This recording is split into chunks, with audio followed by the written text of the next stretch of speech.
Hi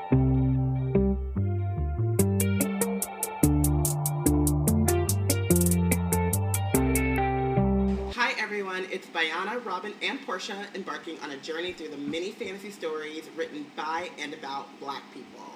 Currently, we are reading Legendborn by Tracy Deonn, Tracy the Great, and today we are discussing chapters 15 through 17.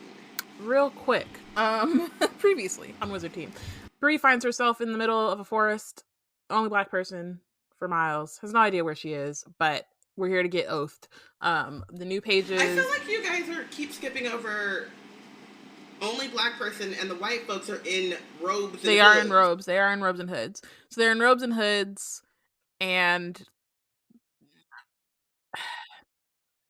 there's just a lot of questionable things happening right now. But yeah, so the new pages are getting oathed. Nick, who Bree finds out is the scion of Arthur, helps her to break the oath so that no one knows like what's going on with her. She can already see ether, so she doesn't necessarily need the oath in order to do that. So that happens. After everybody's oath, they start trying to party, but then Felicity, who is the 4th ranked scion, is awakened. So that's huge because in general that it usually is like maybe up till 7 or 8 that are like regularly awakened, and then after that, or the higher you get, they're awakened less often. But before they can really talk about that situation, there's a demon attack. The Legendborn fight back. Bree is in shock, so she doesn't run away when she's supposed to. When she finally does run away, she gets taken hostage by another demon and is brought back so that this demon can find the Pendragon or Nick. Lord Davis tries to protect protect Nick, but then ends up getting caught himself. And Cell ends up saving the day, jumps down, starts to fight. Yeah. And Lord Davis is thrown into a tree. Welcome to Wizard Team, a Black magical podcast for Black magical stories. Draped over the stone. Nick is pissed, so he tries to join the fight between Cell and the demon, but he really only gets in the way and then also gets his skull cracked for his troubles. But at the end of the day, Bree and Cell kill the Ickle, and then they go back to the lodge. William is healing everybody. People are, they're discussing what's going on with the attack and with folks being awakened. There's a lot of just disagreement or like different points of view on the situation, and it's kind of becoming clear that the big battle North Carolina, the big battle of demons that they've been fighting, or that the Order's been fighting for centuries, is probably about to come to pass. There are only 3 more scions left to be awakened. Bree, meanwhile, is hearing a lot of terms and phrases and things that she doesn't know, and in her shock exposes just how much she doesn't know. So everybody's kind of shook about that too. But we end that chapter with William being like, all right, come on, I'm gonna debrief you. Put you up on game. Yeah. So one of the things that we find out Bree doesn't know is Calamine. It's Camlin. Camlin. I don't know. I always want to call it Calamine, but I realized that in like the last episode we were talking about it as just like when Arthur, the battle in which Arthur awakens, but it's the battle in which the author's scion is awakened but dies. And so William. Well, not necessarily that he dies. It's not that he dies, because if he dies, then that means they lost. And we'll get to it in this chapter. because they didn't really completely explain it in the last, but I think this is the chapter where they explain it.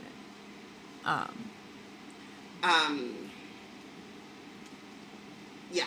So William makes sure that his 4 patients, which are Martin Davis, Nick Davis, the Pendragons, Evan Cooper, who is Charlotte's boyfriend, but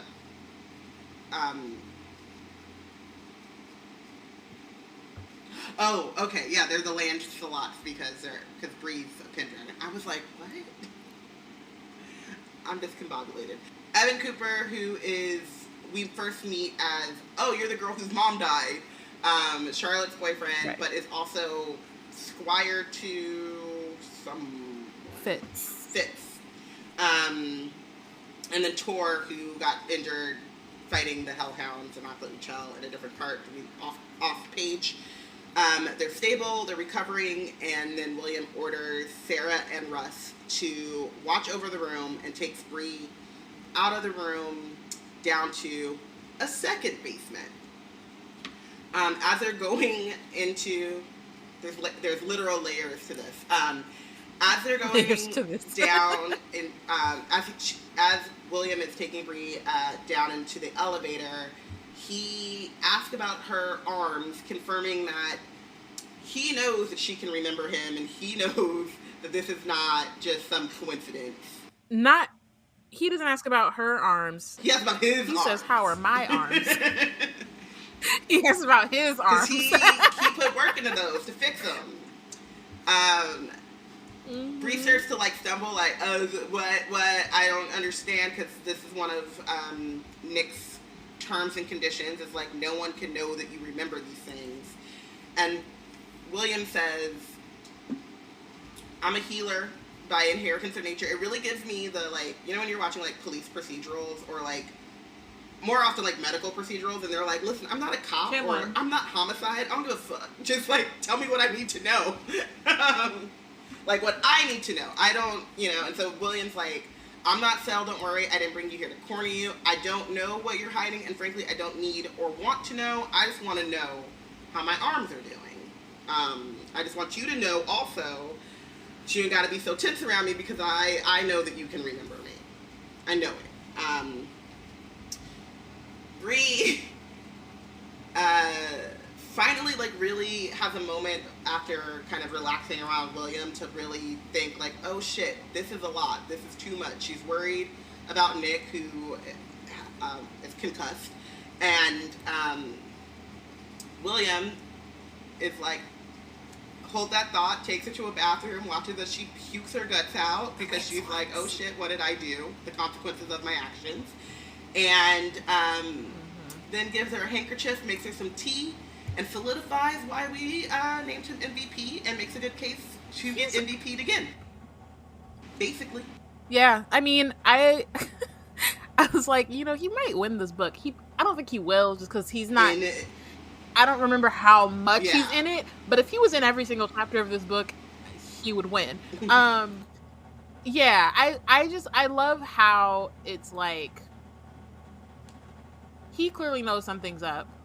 He does know that she's hiding something in the same way that Sel does, but he's also it's not as much as what Sel is saying. There's no, he doesn't jump to your demon. Especially also, he doesn't jump to your demon. He sees that she's rightfully shocked, she's shell shocked. She's having a whole and then also I think there's I doubt that she's the first once born to be in a situation like that, whether they were prepared for it or not, and to see all of that and to be I'm gonna be sick kind of situation, plus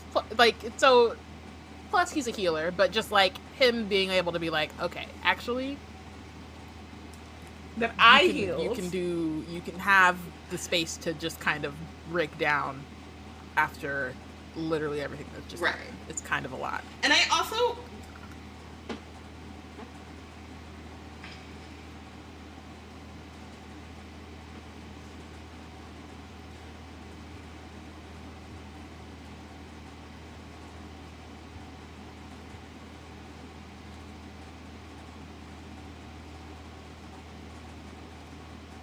Right.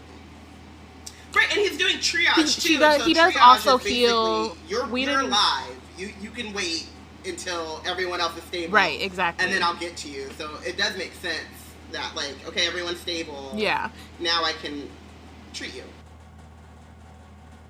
And I think that we didn't bring up last episode and this one, just that, like, she also gets this cut on her face from the demon, just, like, claws her face open. So he does take a moment to, like, heal that now that they're in, like, as they're, like, about to leave the elevator. Yeah.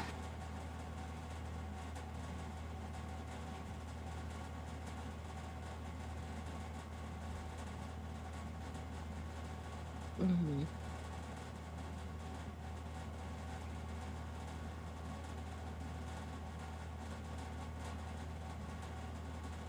Yeah.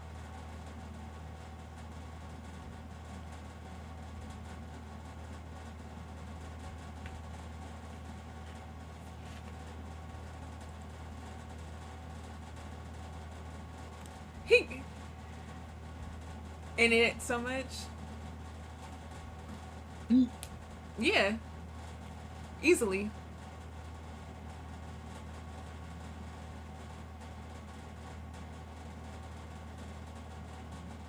Yeah, and he says something too about, like, I mean, he's, like, self-aware about, like, his own, like, empathy and yeah, well, I guess it's when he says, like, I'm a healer by inheritance and by nature. Like, even if he didn't have, like, the ether, he's pre-med, you know what I mean? Like, he wants to help.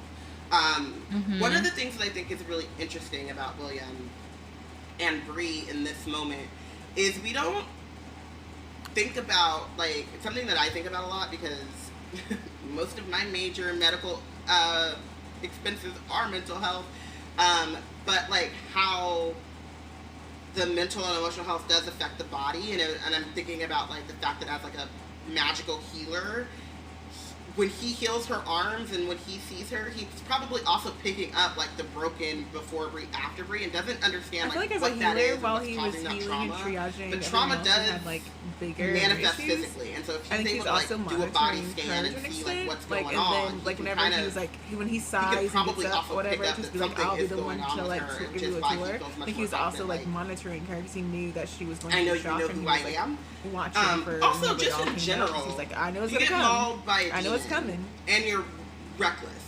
I think, like, William's grown up with a certain amount of privilege. He's the line of going, like, he sees these reckless white folks, so he might not understand how rare it is for this recklessness to live in a black body like Bree's. But maybe he's thinking, like, yeah, she got mauled and then she convinced Nick to bring her in. That's what it is. But they don't want to tell, you know. And that's probably, I just think that, like, he doesn't think her secret is a demon. But I think it is something, like, you know.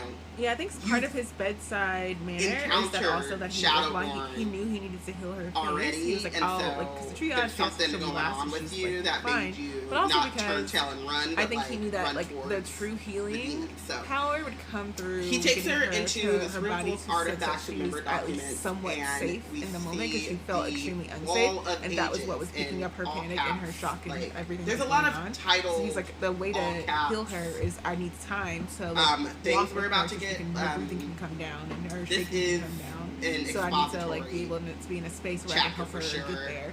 So I like so many stars for William, but, like, the fact that he's like he's such, like, his wall of ages. It seems like his, like, his innate instinct is to look at everyone around him with a healing of the 13 bloodlines and their firearms.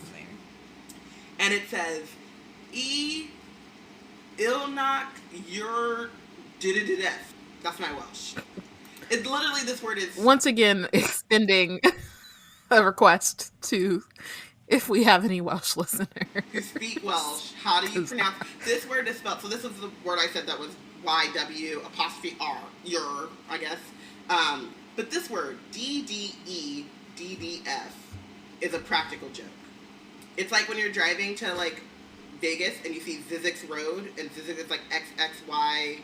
XXZ or some shit like that, and it just looks unpronounceable. And then I found out later it's pronounced Zizek's, but it was named that as a practical joke because there's no fucking way. That's not a everything is made up, but especially this thing. Apparently, this means the line is law in Welsh. We find out that the order and vassal colonizers were blended from Welsh, English, Scotch, Irish, and Germans. But Arthur is Welsh, and so the order's first language and what some of the older incantations are still in Welsh. And so you'll hear people speaking, they're most likely speaking Welsh. Yeah. And not just like pretty much everyone on the order speaks Welsh. And not just Welsh, but like ancient Welsh. Medieval Welsh. Yeah. 6th century. 6th century Welsh. Not that Welsh has ever been a very easy language, but you know. He also explains the spell of eternity. It's a power for casting to magnify the remaining knights' abilities and bind their spirits to their bloodlines, so that their heirs could forever stand against the darkness, so that the table would live on as immortals. It's so arrogant. Crazy. It's so reckless. Very much so. It's. Mm-hmm. I mean, like, there are a lot of different things. Like, you could bind maybe their skill set to the bloodline. So, you know, Arthur's a strategic, like, war general-y type of thing. And you could, in my brain, I mean, I don't know, maybe Merlin didn't have the time or the creativity to think this through, but, like, bind that so everyone in his bloodline is, like, kind of predisposed to be just, like, a military mastermind. And they go on and they, you know, just innately understand strategies and all this stuff. Bind the marksmanship and, like, the good vision and the 20/20, like, you know, the agility and the lack of arthritis and limberness. But don't bind the person, the spirit, to the bloodline. The spirit? That is... It's honestly insane. It's insane. And to me, it is very, very arrogant, and it's something only white men would do. Mm-hmm. It's like, I alone can fix it. That's just... Right.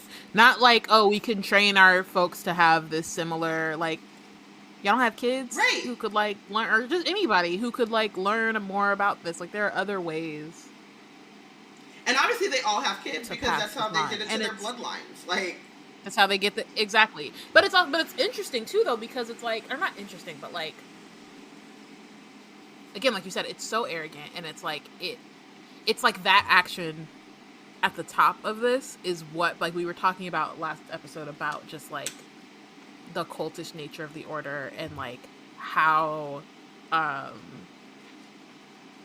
they even control other ether users, right? It's not like they're the originators of ether and they're the only ones who can use it and the only one, like, they've built it up to them in their minds that they're the only ones who can stand against demons. But like, there are other ether users. Y'all were up in the Salem witch trials killing witches because they were using unauthorized, in quotes, and you're the only ether, who right? authorize it because and you're the only authority that you recognize. Like, just the whole line of cops. Yes. It's just like, it's just wild. F12, especially these But you ones. already see from the F13. top, you already see from the beginning how, like, you know, F13, you're silly. You already see from the top just how all of this can kind of trickle down. But it's interesting, I think, to read it being explained by William, who has bought into all of it. I think for me as well, whenever you're talking about like the fact that they don't trust the children that they have to like keep training them to be a thing to do with them, I think the thing is that children can be disappointments. And who do the spirits never disappoint? Themselves. Because they are themselves. Right. They're like, I gotta do this. I Y'all am gonna the bring me only back. person who I know will maintain things as I think they should be. And I know they should be because I am me and I am the utmost authority. And even then it's like, it's Merlin. And he's like, there's never going to ever be a round table as good as this round table right here. So I'm going to bring this team back. As much as this is the dream team, and can't nobody ever outdo this dream team. That's why I'm like, it's so arrogant, because they just like don't even have the, like I said, I don't know if Merlin didn't have the creativity or what, but like they don't have the foresight, the thought of how do we better set up these future generations. Because the other thing is that, I don't know if maybe they thought, by the time that they decide to make this cast or spell of eternity, there's only 13 of them left, and it used to be a whole army. Like, the Round Table was not just 13 knights, there was a bunch of them motherfuckers. And so when they got to 13 is when they were like, okay, we need to future-proof this. And to me, that in and of itself is a concession that they are not going to win. Or, like, it's an ongoing battle type of thing, right? There's always more gates, there's always more demons. I'm like, could y'all freaking, like, negotiate with these people? Like, why? Like, there's just a lot happening here that, you know. And again, I'm only saying this as having read Bloodmarked, right? Yeah. Like, in this book, like, the demons are very much, like, they're a lot more one-dimensional. And obviously there are some that in the future, like, in Bloodmarked, that are one-dimensional, just evil, scary, whatever. But there is some nuance to that, and, like, yeah, I just like, y'all couldn't, again, it's like the lack of the not thinking of them as, like, obviously they're not human, but, you know, giving them that kind of grace. Yeah. I was gonna say, how fitting is it that the entity, this Round Table, who was fighting a losing battle, and, like, they did what is it called? In sports, when you, like you lob the ball from, like, half court or whatever. A what? A Hail Mary. A Hail Mary. They threw a Hail Mary, and that was them doing this, like, spell, right? How fitting is it that they, in the same spirit, are in the same land and set up shop in the land of the Confederacy, where they are losers. Hello. It's the same spirit. Like, I feel like the generals that, like, came into that, who were in the Confederacy, are probably people who were in the Order, and they're like, the South will rise again. And it's like, y'all lost. You're losers. Leave it alone. What, like, how are you the best people for the job when you keep losing? And yet they still think they're the best people for the job. I mean, and I also think, and we kind of will see this as we continue to go through, but, like, I don't know if it's like they're not, I don't know how to say this, if they're, like, not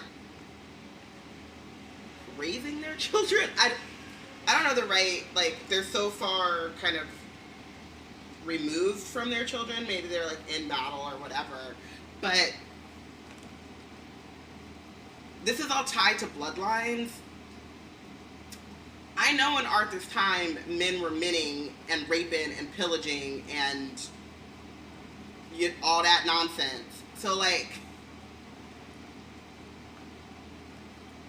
it's just so arrogant, but also, like, they don't think that, like, I don't know if it's just, like, they think, well, like, illegitimate children will not inherit. I don't know what the thought process is there.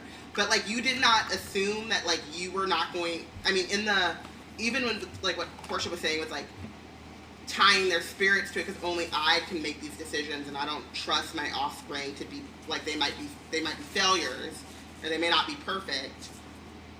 Then they may rape and pillage some folks as well. They may be villains. You may birth some villains.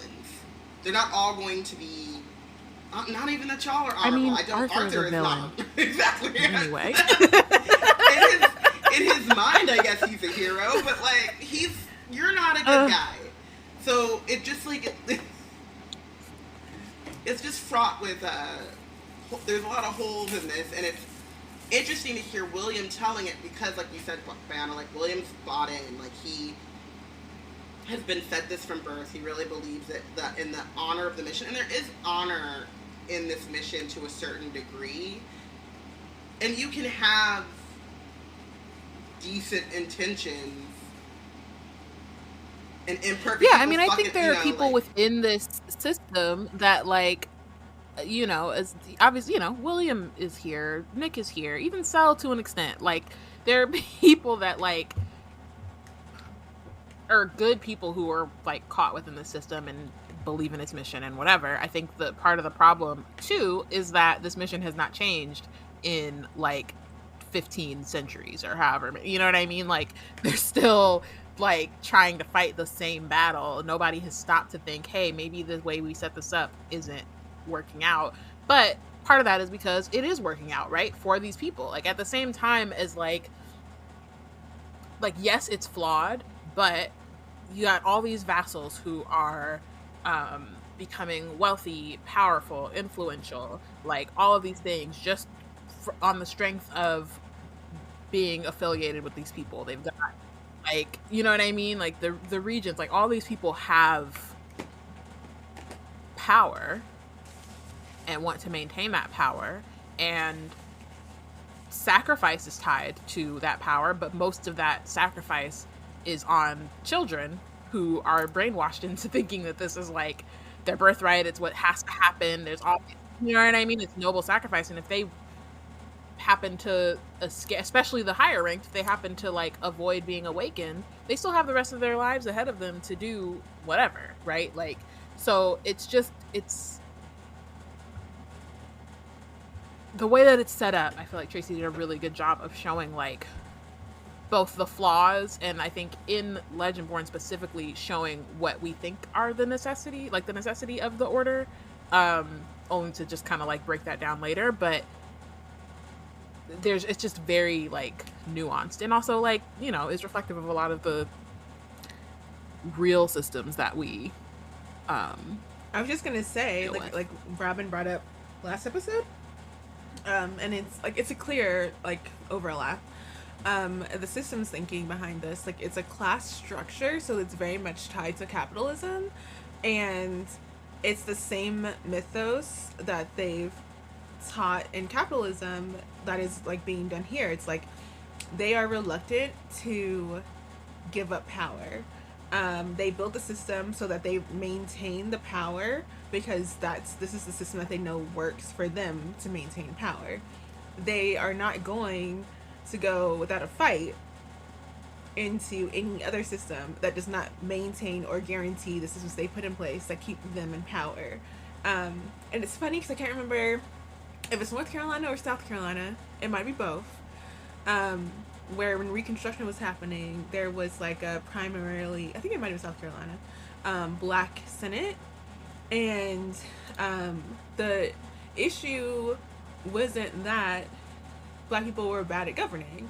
The issue was that Black people were governing, they were good at governing, and they were willing to share, like, the systems or whatever in a way that didn't just guarantee cronies were the ones who benefited.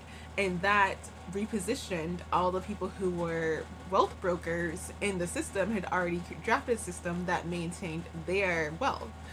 And so it's just really, I would love to see, and this is possibly, if I get my writing back the way I need to, a revisioning of the world or whatever, of, like, seeing what life would be like if, like, the capital, like, well, I don't want capitalism to be a thing. I really want, like, if a community mindset had been part of things and had, like, not been underwritten by, like, Jim Crow and everything, like, how far that would have stretched and how that would have really changed up how things are kind of motivated, because, like, class is related to race because they tie them all into these systems. And if we eliminated the idea of class, then, oh no, that would shake up everything. It can't do that. And so I feel like the order is like, that's Tracy again.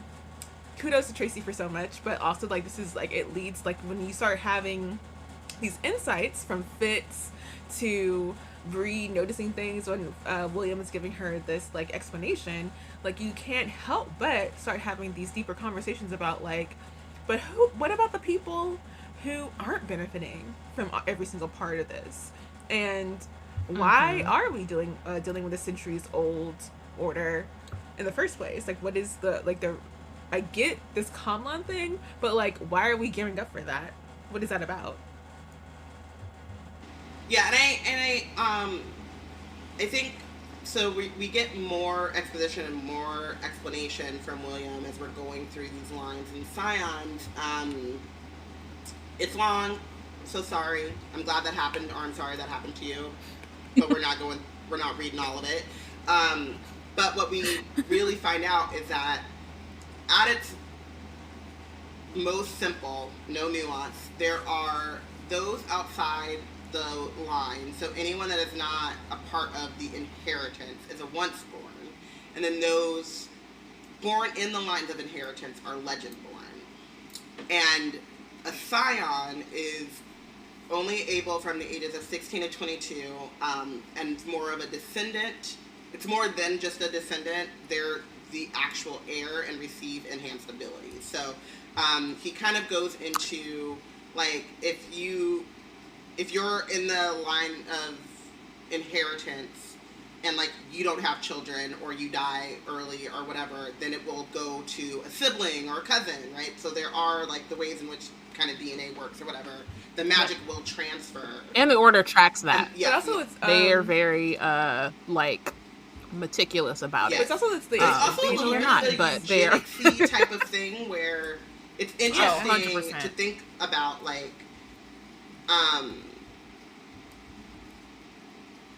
they're tracking your whole family, right? Just in case. But then there are people like the Davises who it feels like they only have one kid, or if they have, like, a daughter, they're going to try to have a son type of, like, they're trying to kind of game the system to keep the line of inheritance within their name, right? It's like the primogenitor law. Like, it's the same thing. It's the same concept of succession rule of, like, the order, like the order of inheritance follows primogeniture. So, yeah, if you look that up, you'll, like, you understand automatically, like, what kind of it's just like any, like, because the order probably created it. Like, it's so funny because it's like an origin story. Like, the order was behind all of it. It's like, they are also really funny to think about the fact that in these families, like, quest for, like, power and influence, and, like, the Davises,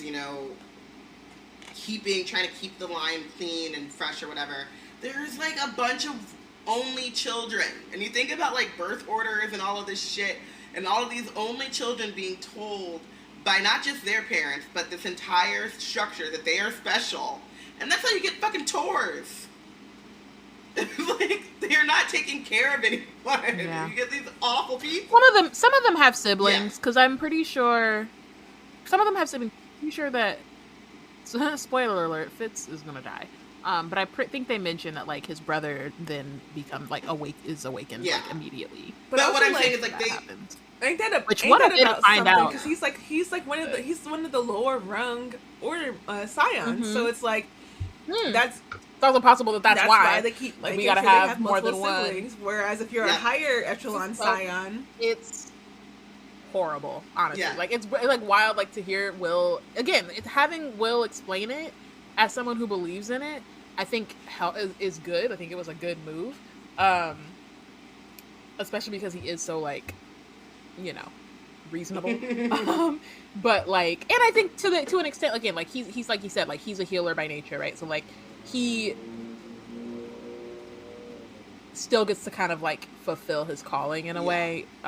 Like, what he wants and what the order wants align in a way that it may not with other people. Which is probably why he doesn't always question things either, because if they align a lot, he's like, I was already gonna do this anyway, so I guess we're good. Yeah, exactly. But to have that, I think, helps, because even as we're reading it, we're like, this sounds crazy, or even as Bree's hearing it, she's like, this sounds crazy. Like, it still makes it sound normal, or you can at least see how other people would buy it. And it makes it sound very, like, because we're on the outside, so we would, as outsiders who were always put on the outside, because we're black, we would find it like sounding very sus, because, like, that don't sound right, because we see what happens whenever like, we see why that's wrong. We live it, and so we would see that if they're not in, like, interrogating it the way that Fitz has to, they're gonna be like, what's wrong? What's the problem? Yeah. Like, we're chilling. So we find out, like, also there. We also didn't talk about the age range. That's what I was going to. That's what I was going to. So okay, we cool. also find out that the scions are kind of eligible for inheritance between 16 and 22 years old. And inheritance meaning inheritance of a scion. Of the abilities. Yeah. Of awakening. Not inheritance to the monies. No. Yeah, not money, but the ability to be awakened as one of these old crappers. Legendborn. Are they? No, because Nick will always be a Legendborn, but to be awakened they're legends. and get these enhanced abilities is basically what the scions are. And so this spell is so complex that, like, spoiler heavy, we'll get to it a little bit, but like the price of this spell too is like once you're awakened, your life expectancy shoots down to like 35 years because Merlin was doing the most. And so, like, I kind of understand it, and like I don't want anyone to go into the like, well, the life expectancy in the Middle Ages was 35. That's not really true. The problem with that is, like, yes, the life expectancy was like 35 because so many babies died. Like, that it skews the numbers. Like, if you were able to survive into your, like, childhood and into adulthood, they had the same kind of lifespan that we have now. Maybe a little bit less, like 70s or 80s or something like that. So that 22 is still wild. Because I don't know, I don't go to Arthurian legend like that. But I've seen a lot of things in which Arthur lives to be like in his 50s and 60s. Like, it's not, you know, a lot of Arthur, like bigger Arthur things, he's like in his mid-30s. He's like a good, you know. So the 22 is crazy to me.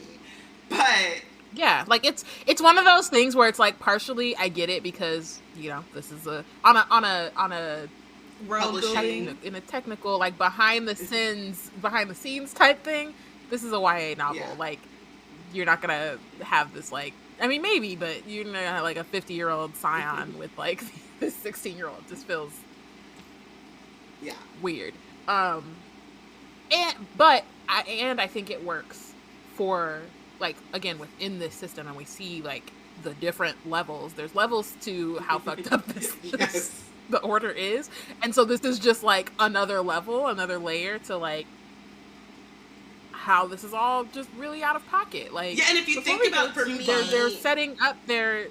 For me, the 16 to 22 is like very much like military unit cohesion, like you said, like you don't want to have like 35-year-olds hanging around with like 22, 16-year-olds. Like, even 16-year-olds hanging around with 22-year-olds in this modern age is iffy, but it makes a lot more, a little dubious sense. You know what I mean? Like, and now, like, it worked out really well because, like, I remember like being in a college town and like seeing someone who was like in their 30s or 40s and not like a professor or working like. And seeing them outside of their like job capacity was jarring as hell. You're like, what are you doing here? You know what I mean? You're like used to that age range, and so it's also easier to kind of like hide in plain sight, which is a wild to have that kind of for like future vision, but not the future vision of like. Just teach them. Maybe we could do this a different way. I just wanted, before we get too far, I just wanted to note there's a couple of passages here where Bree rightfully feels indignant at the fact that like these rich people have been keeping records on their lives, and she's like, "Where's our history? Where's our records?" And it's like, we all know that the rich white folks still, they like. If you ever spend time on right wing, whatever, they will proudly talk about the fact that their family have papers that like records of like keeping like slaves. So like my family owned slaves, and I don't feel guilt at all about it. And it's like they have the paper to back it up, and it's like, yeah, like they kept the like ability, like literacy away from Black folk, so like that wasn't a thing that we could do, was like write and maintain our own records or like and hide them somewhere, and like they did that on purpose. And so Bree rightfully is resentful about like what. So I enjoy that Tracy did include that in this. We're having this greater. Yeah, I did like make a note about this, and I did want to read this like one part when she talks about that, which is to be able to trace one's family back that far is something I've never fathomed. A wall that doesn't make me feel lost but found. A wall that towers over anyone who lays eyes on it. Instead of awe, I feel cheated. And I wrote like in my little notes like that's bars, because it's true. Like you see people kind of going back to this, and it's that sense of like futility of even trying. Like because earlier in that passage she's like, I probably trace my family back to like the Civil War, because that's when we were allowed to start really keeping records. And like I know that in my family history there must have been someone who wanted to build a wall of ages, but like just couldn't. And so like it's like that futility is really isolating and infuriating, because I'm sure that there are tons of people who are like, I'm gonna do my family tree or whatever, and it gets tough. It gets tough for everyone, right? At a certain level, but there is the idea of like persevering, or you can go, but also your level of where it is, where you're gonna start to like find those gaps, is a part of the journey. Whereas for Black Americans, we're like 1800s, baby. For some of us, it's closer than others, right? Like, like I'll even say, like my grandma, like my dad's mom, she was adopted. So the person I knew as my great grandmother on my grandma's side, was her adoptive mother, and she can only remember the first name of her actual mother, and where like they say that like she was from, like the cousins or whatever that were around her, but she doesn't know anything about her. She doesn't know one thing about her. And my grandma was born in the 1940s. Oh man, she cannot. If you love finding your roots, yeah. If you enjoy finding your roots, and you look at any episode with like Black people, I remember like the LL Cool J one for like sticks out in my mind, in which they find out that like, oh, this person is actually not related. This person that you thought was related to you is not related to you, and that story is lost. Like it happens more than just that one episode, but it happens a lot, and especially because even past like Civil War, a lot of our histories were oral, and a lot of things were kept secret, and like Bree is gonna find this out firsthand pretty soon, of like the secrets we kept from each other, so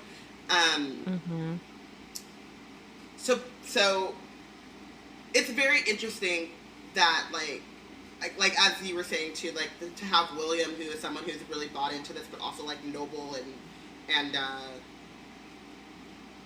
likable, tell this story to Bree, who is someone who is an outsider but not, is the embodiment of all of exactly, it's the embodiment of all the holes in this plan, and in all of the failures of this thinking, but also is the embodiment of, I can't do this. Like, y'all know who the colonizers were. Like, they literally call them the order colonizers. Right. Yeah, the order colonizers. And like, because that's what they were. Like, they were the colonizers. They were the ones who came and colonized the Carolinas. So it's just a very interesting juxtaposition of like storyteller and audience. Especially also us three Black women being the audience as well, and being like, this is gross. So more explanation. Right. In the Southern chapter, the Carolina chapter, they had a bunch of Legendborn goes in. I wonder what it's like to be in the other chapters. Be like, we got one dude. That's boring. It's supposed to be like the founding. It's the founding chapter, so it's like everybody. It's a founding chapter. Prestige is to be at the southern chapter. Yeah. So people kind of moved, I guess, but not too far. They're still all in that little, So we have right. Well, I think like there's 7 left. There's 7 others that we don't know. So like maybe one has 3. Yeah. Another has 2. Yep. Yeah. So William is in the line of Gawain. He's 12th ranked. There's one underneath him. He's somewhere else. So they got the 13th. William's abilities are healing and then preternatural strength at midday and midnight. And William explains this by being like, Gawain was a weirdo. I don't know what to tell you. He was an interesting dude.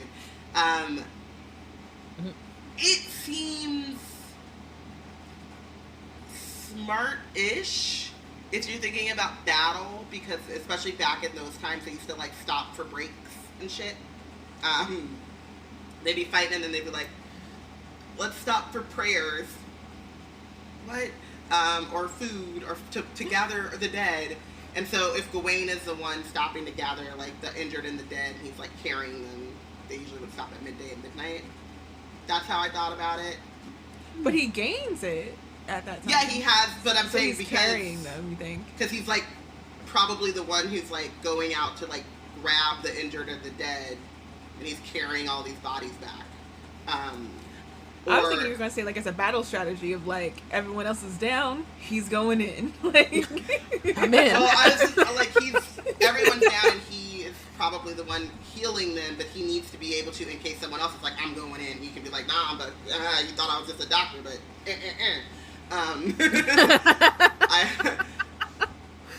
we have the 11th ranked, which is Fitz, and he's the line of Sir Bors.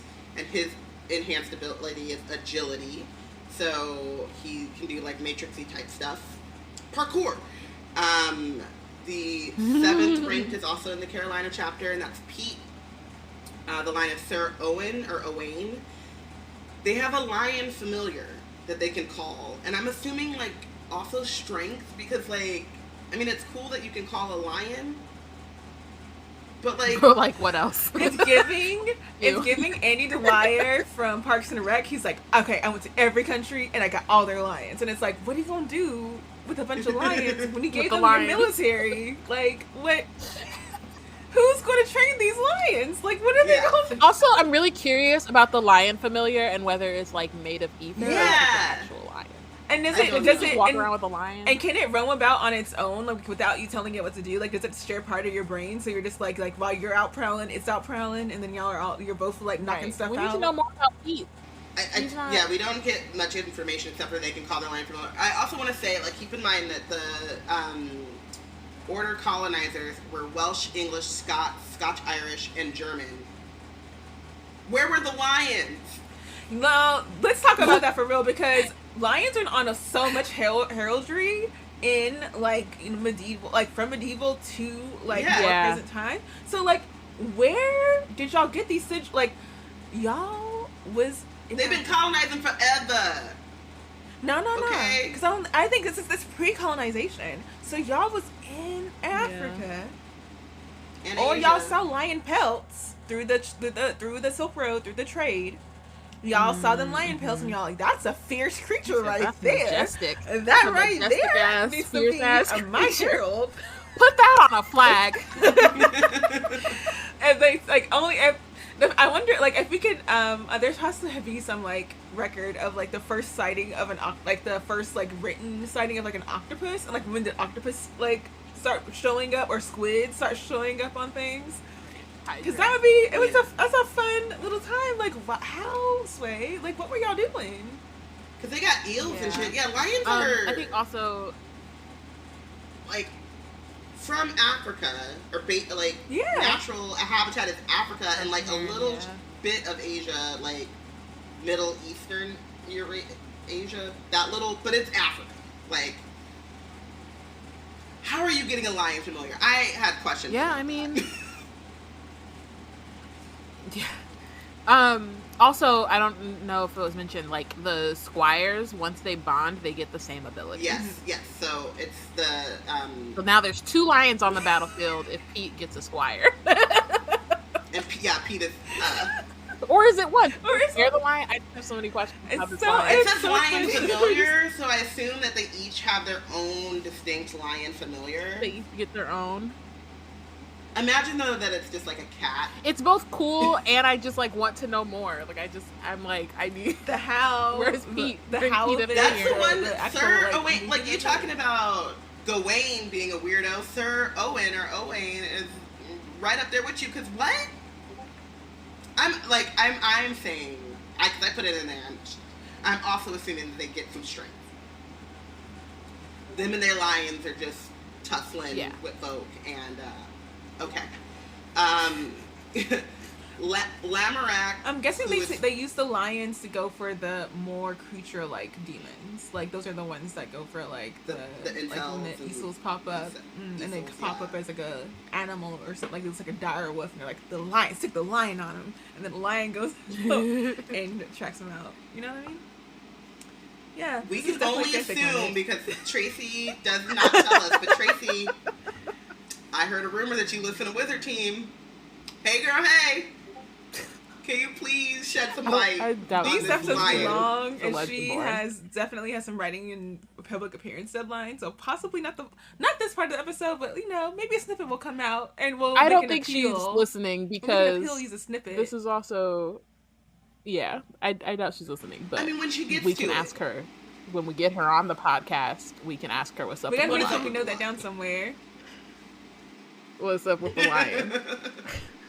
But so the 4th ranked is Felicity, and she's the line of Lamorak. She's the one that just was awakened before the Hellhound showed up, and her enhanced ability is Strength. And then 3rd ranked is Tor with the line of Tristan and Isolde. That's all I know. Welcome, thank you. I go here. I'm an Arthurian scholar because I know Tristan and Isolde because of the rom-com from the 90s. Her enhanced ability is marksmanship and speed. Oh, was it the early OOs? There was an early OOs movie. Yeah, that's what I was talking about, the rom-com. Oh. Yeah. Or it's not even a com. It was just a romance. I don't think it was much comedy in there. And then... ... 1st ranked Arthur, or the line of Arthur Pendragon. That is Nick. The scion there is Nick, and they don't allegedly, right? Spoilers. Nick is 2nd ranked. They actually got one. They got 2 over there too. They got 1 and 2. Jesus Christ. 1, 2, 3, and 4. Bree is top 2. Bree is top 2, but she ain't number 2, and I love it. She ain't number 2. She ain't number 2. So Nick is actually 2nd ranked line of Lancelot. We don't hear about Lancelot's like enhanced abilities, but it kind of is like charm and diplomacy, like which like use some of that charm and diplomacy to work with the fucking demons, so we're not dealing with this shit thousands of years later. Thank you very much. But anyway. Hello. And then Arthur is 1st ranked line. Bree is his scion. And I'm assuming like battle strategery. They don't say explicitly. William doesn't say explicitly, but that's what it is. There's a lot more talking. We ain't got time for that. Y'all reading this along with us. Mm-hmm. There is so I just wanted to know before we leave this chapter that they note in this chapter that this is the founding chapter.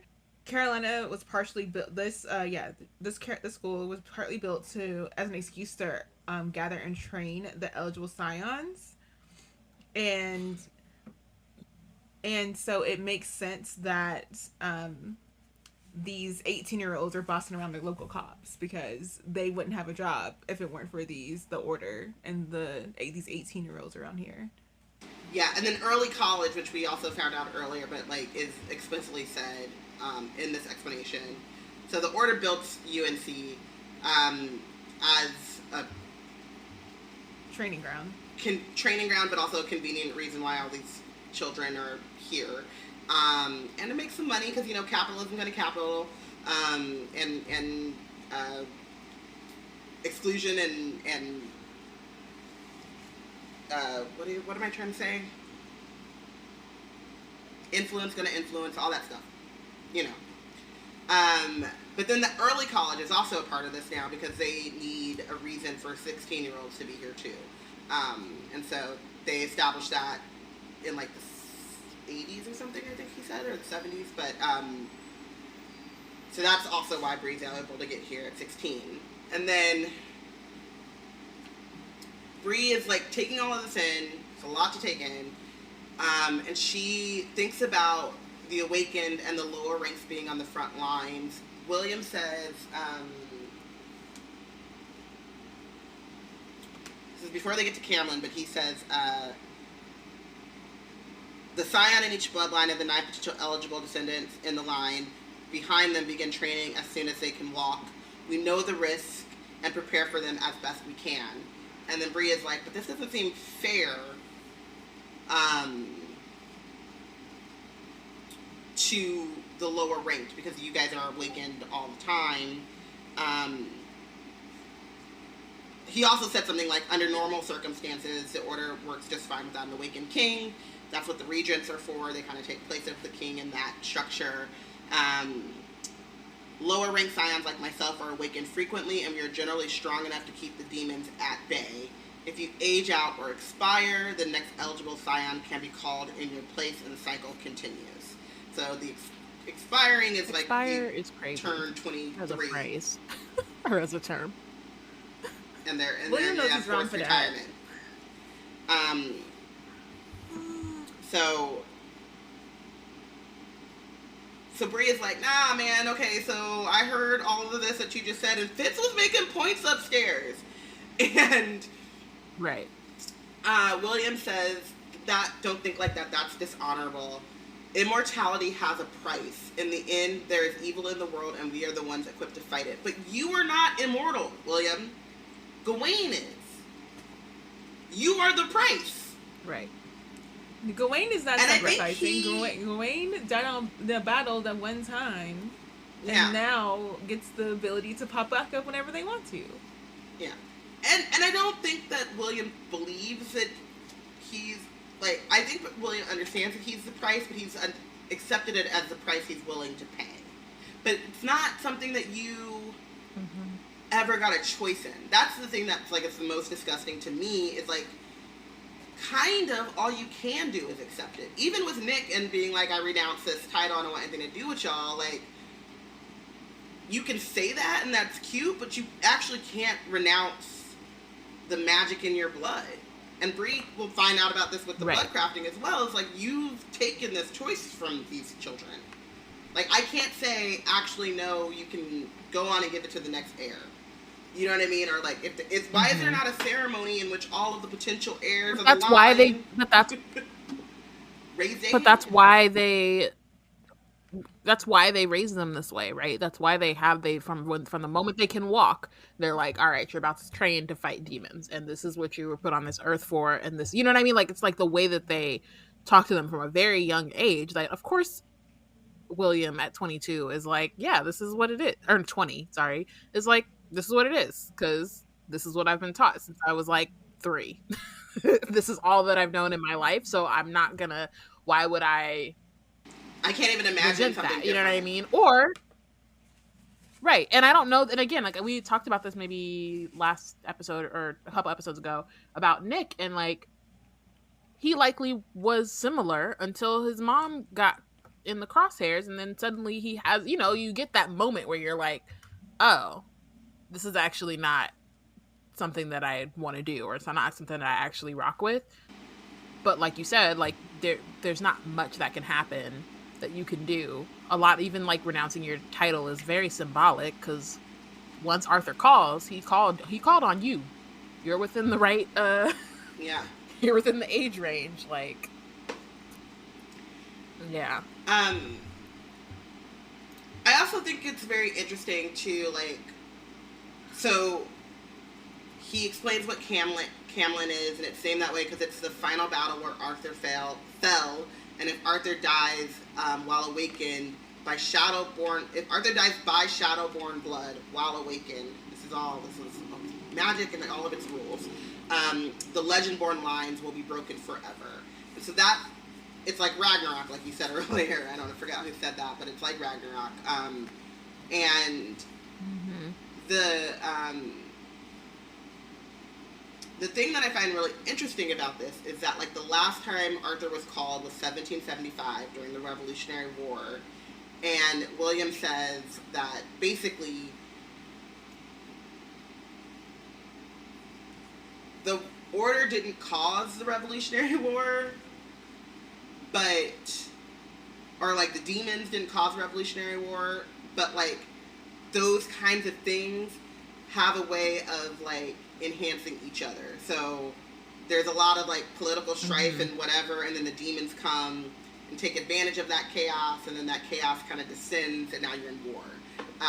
So they go hand in hand, and so you think about like a lot of like upheavals and stuff, and like the underground of like what were the Shadowborn doing and what were the Order doing during those times, right? So Bree's looking at this wall of ages, notices a small dark marble with Sel's name on it. Selwyn Imrith Kane. Imrith is a bomb name, by the way. I really enjoy it. And William explains, this is so fucked. I'm sorry. Only the most powerful Merlin child in a generation is selected to take the King's Mage Oath. The child is taken from their family and bound here in a formal ceremony before the chapter to a child scion of Arthur. For the rest of that Merlin's life, they are the scion's sworn protector until death. No child... Insane. So Bree says no child could possibly comprehend what it means to make an oath like that. And then William kind of mumbles, like I said, none of us have a choice. Like, it's just how it is. But like... Right. They don't say the age, but I get the sense that it's like in the like 7 to 8 year old, 5 to 8 year old range. They're talking. Range. They Right. Right, because they can actually say the oath. They can say the oath clearly. They're old enough to take whatever test to like determine who's the strongest. And what if it's like the Avatar test? It's like, which toy do you pick? And then that's right. Which toy do you want? That would be nice. But I'm just saying, like, I'm sure it's not. But I'm saying it's like you can be really young and take that test, and it really just, it's like it works out for the Avatar, but also does it exactly? Yeah, it's very it's the biggest. I feel like William is like not saying the thing that like he's like, it's like everybody under, like, that's why we treat Sel the way we treat him, because we know he has not gone through it the way we have gone through it, so we let him be the way he is. I mean, he's gone through it tenfold. I think what they... Yeah, but also it's completely, and I think also like too, you can also see now why Sel is so militant, angry, but then also like why he's angry at Nick, especially. Yeah. Like, well, because I also want to point this out. Nick so, is like, able to be like the line or the eligibility. I forget how they call it, but the scion eligibility range basically is 16 to 22. Mm-hmm. The King's Mage takes this oath for the rest of that Merlin's life. They are the scion's sworn protector until death. So, like, Martin Davis has a King's Mage. He was never called or awakened. And he still has a King's Mage. Because he's still alive. And until that Merlin dies, or Martin Davis dies, he is sworn to protect him. And we also know... we find out later on, like, they're in each other's head and emotions. Like, it's so fucked. Mm-hmm. It's really... And, like, I have, like, the pettiest thoughts. Like, where was Isaac when Homeboy was getting smashed by the demon. Like, is Lord Davis such an, like, full of himself that he was like, no need for you to come with me. No need. Well, maybe, but also maybe it's not as, like, once you, I could see, like, after you pass the range of eligibility, you get a little bit of separation. Like, it becoming a little more lax. Yeah, because it's like, you're not gonna be called anymore. But my thing is, like, you know, we don't have, I feel like self-important people love to have security with them. Like, they always love to be absolutely. They love a show of power. Yes. Also, he's but like the I could see it being king like regent. That's not what he is. And I think in his head he could be like, you know, where I'm just oathing some kids. That's what I'm saying. He was like, no need. You don't have to be here. Yeah. I need to, like, I'm sure I'll refresh my memory. We see Martin Davis's King's Mage a lot more in Bloodmarked and later in this book, I believe, as well. Later in this book. Yeah, later in the book, yeah. So Bree points out, so she finds out this horrible thing about Thel and his marble. William's like, all right, cool, let's go back. And she sees another marble next to Martin Thomas Davis, Isaac Kloss Sorensen. And the stone and star has been meticulously carved, not a stroke out of place or an error in sight, but deep, angry slashes surround Isaac's marble on every side, like an animal has clawed it. And yet, the marble itself looks just like Thel's, shiny, smooth, and perfectly round. And to me, my dears, that's foreshadowing some shit. Mm-hmm. Isaac Sorensen what it is, sucks. this dude had a different, he's trash. He's the worst. He's like the scariest Merlin that we see until Bloodmarked, and then you're like, oh, y'all could be scarier. Like, damn. Wow. He starts with Cell, and you're like, oh, he's doing a lot, and then you're like, ooh, this could actually get worse. Oh. And then you just realize that, like, yikes. Merlin's ain't it. That's not what you want to be. It's not where you want to go. No, but it's not their fault. Well, they're raised to be this way. And we hope that Bree helps to, you know, save Cell a little bit from his programming. But it's also like, it's what I say, it's conditioning, because, like, also whenever you're feeling the emotions of the person you're tied to, you're being conditioned to move like they do, because you're motivated in the same way if you're motivated by their emotions.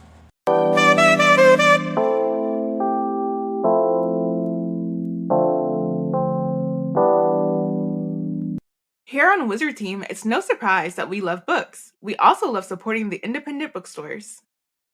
With our bookshop affiliate link, you can not only get all the books on your TBR, but you can support indie bookstores and B&C at the same time. And if you're not sure what you want, that ain't no problem. Check out our The Plot Thickens list full of recommendations from none other than Porshèa herself. Head to www.bookshop.org/shop/BlackNerdsCreate to treat your shelves.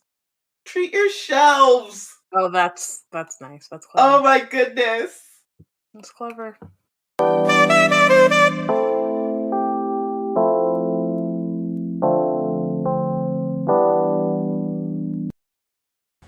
Okay.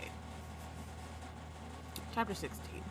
So, William takes Bree back to the infirmary to find it's a lot emptier. So, Nick is gone, Tor is gone. Apparently, Tor went to go eat, and, like, she's still in the lodge, but she went to get some food, and Nick went home. William is pissed, and it's actually, like, kind of funny to see, like, because, who was it? It was Russ is like, you know, he's our king. He wanted to leave. I mean, what are we supposed to say? And William was like, in my infirmary, I am your king. Like, you don't just, like, this man had his skull cracked now. And you just let him walk up out of here. He said, I am not weird. Let's get the one thing straight. Like, I'm in charge here. So they're all a little, like, you know, shook by getting told off by William. It's like, you know, it's like the one dude you like him, and he's like, he's cool, and then the one time he gets mad, and you're like, dang. My bad. I messed it up worse than I thought I did. Oops. Exactly. You're like, ugh, that was on me. That was on me. Bree, however, is forlorn, upset because Nick left her there, and like, I feel so bad for her. I feel bad, and I'm also like, again, like, she did this to herself. She came into this evening, so like confident, cocky. I'm about to call Nick here. I'm about to run up on Nick's spot. I'm about to find out what happened to my mama. Stealth. Like, let's go. I'm about to do this. And then she's just had her entire world like ripped apart. More trauma on trauma. Like, she's learning all these new things. She's finding out about all this stuff. And then she gets back, and the one dude who she pulled into the situation and who was supposed to have her back, he's gone. So she's about to cry. Child, she gonna cry in the car. So and then she says it out loud because, again, she's still reeling here. So she's like, Nick left me. I know she just sounded like a so embarrassing. I know she just sounded like a motherless child. Like they looked at her and she was like, this motherless. And on a regular day, she would have never said something like that. So it happens, and then she's immediately like, damn, I should have said that out loud because I sound pathetic, but also. But it's funny because I get it. She's a Scorpio, so of the water signs, like, you don't expect the Scorpios to be like as like open with their emotions, but when they are, it's like, you're water, you're a squishy water. It's just like, oh yeah. So they're like trying to. It's real. I just love how like the rest of them don't like judge her. They're kind of just like, damn, she really is. They're like immediately start trying to comfort her. So like, for one, Nick tried calling her a bunch of times, and guess who did not pick up her? And to be fair, I will be fair to doesn't have. I'm gonna be fair to Bree. Yeah. It was the sub basement, so I doubt there's any signal down there. Like, even if she, I highly doubt their service. Yeah. But it's also classic, and like for us to be at the really still early, like not only a third of the way through of this book. Not even a quarter through this book, and like it's already established that homegirl does not she's not great with if phones. You try to reach Bree, I don't know how you're gonna do it because her phone is not away. No, it's not on. She's not thinking about it. Even though she sees your text, she's a good chance that she's not gonna answer you. She might have on. Beat me if you want to reach me does not apply to Bree. No. And I can't talk bad because I am that person who I will read a text and I'm like, all right, and then maybe even a full week later I'm like, oh, I did not respond to that text. It's too late now. Yeah. So, I mean, it happens, but it happens to Bree a lot more often. In the last 3 days. She still has she talked to her dad? I can't remember. So actually I think she did. Yeah. I think he called her. Yeah, but there's just they should have extended a conversation with her dad. No, it lasted for like 4 lines on page. So yeah, but he left. He went home. Bree realizes that he assumes, or she also like tries to like cover by being like, I just wanted to make sure he was okay. Yeah. Like more on the page level, and I think that they kind of get that part. I don't know if they buy it, but I think they accept that she's covering, she's saving face right now. Like, okay, yeah, sure. Yeah. Yeah, she's definitely tried to cover it up. They know. But she, she realizes that he thinks that she's done. Like she went home and is not answering the phone because she just saw a whole lot of shit and she's gonna leave. Again, he's only known her 48 hours. So she's only known him 48 hours. And you're like, this girl dragged me into this. I told her everything I possibly could. In 10 minutes.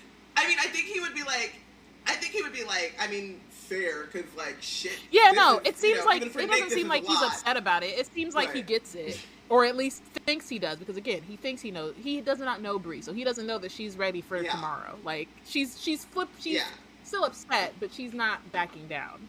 She's decided that. But I'm just saying, like, he finally figures out that, like, he actually can't escape this now. Like, this is like it's above his abdication or whatever. Because you kind of get like the sense that he's like, I came back and found out, like, the fourth in line just woke up. Like, we're locked like in. at war. And then he just I'm locked in. He just witnessed his father's and the person who spine getting split open, and then his own noggin got rocked. So like he's. We're never gonna be able to talk about this getting hurt without laughing. It's even better because we don't like him, so it's just fun. No, that's what I'm saying. Like, no, he can. Honestly, it's hilarious. Cracked open. He Humpty Dumpty, and here we are.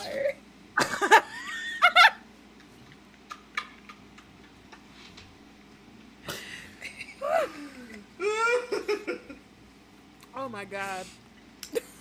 I'm gonna call him that now. I'm sorry. That's his name for me. Lord Dumpty.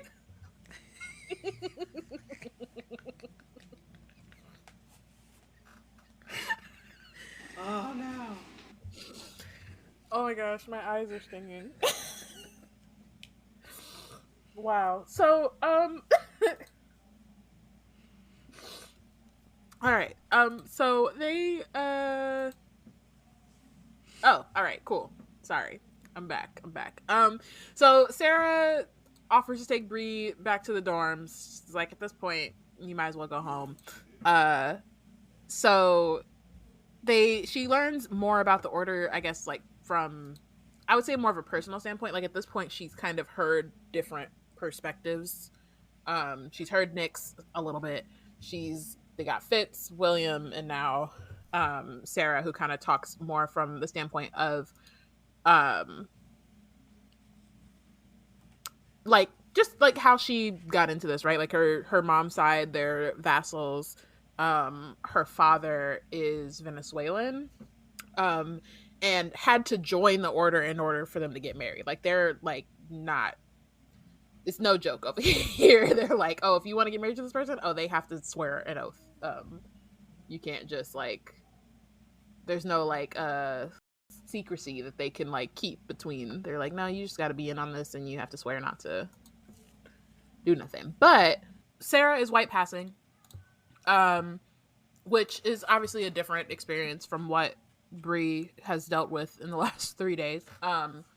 But she kind of talks about like how because of that, people kind of forget in that she's a person of color, and so they say a lot of foul stuff to her face, forgetting that. But not about her, you know. Just in front of her.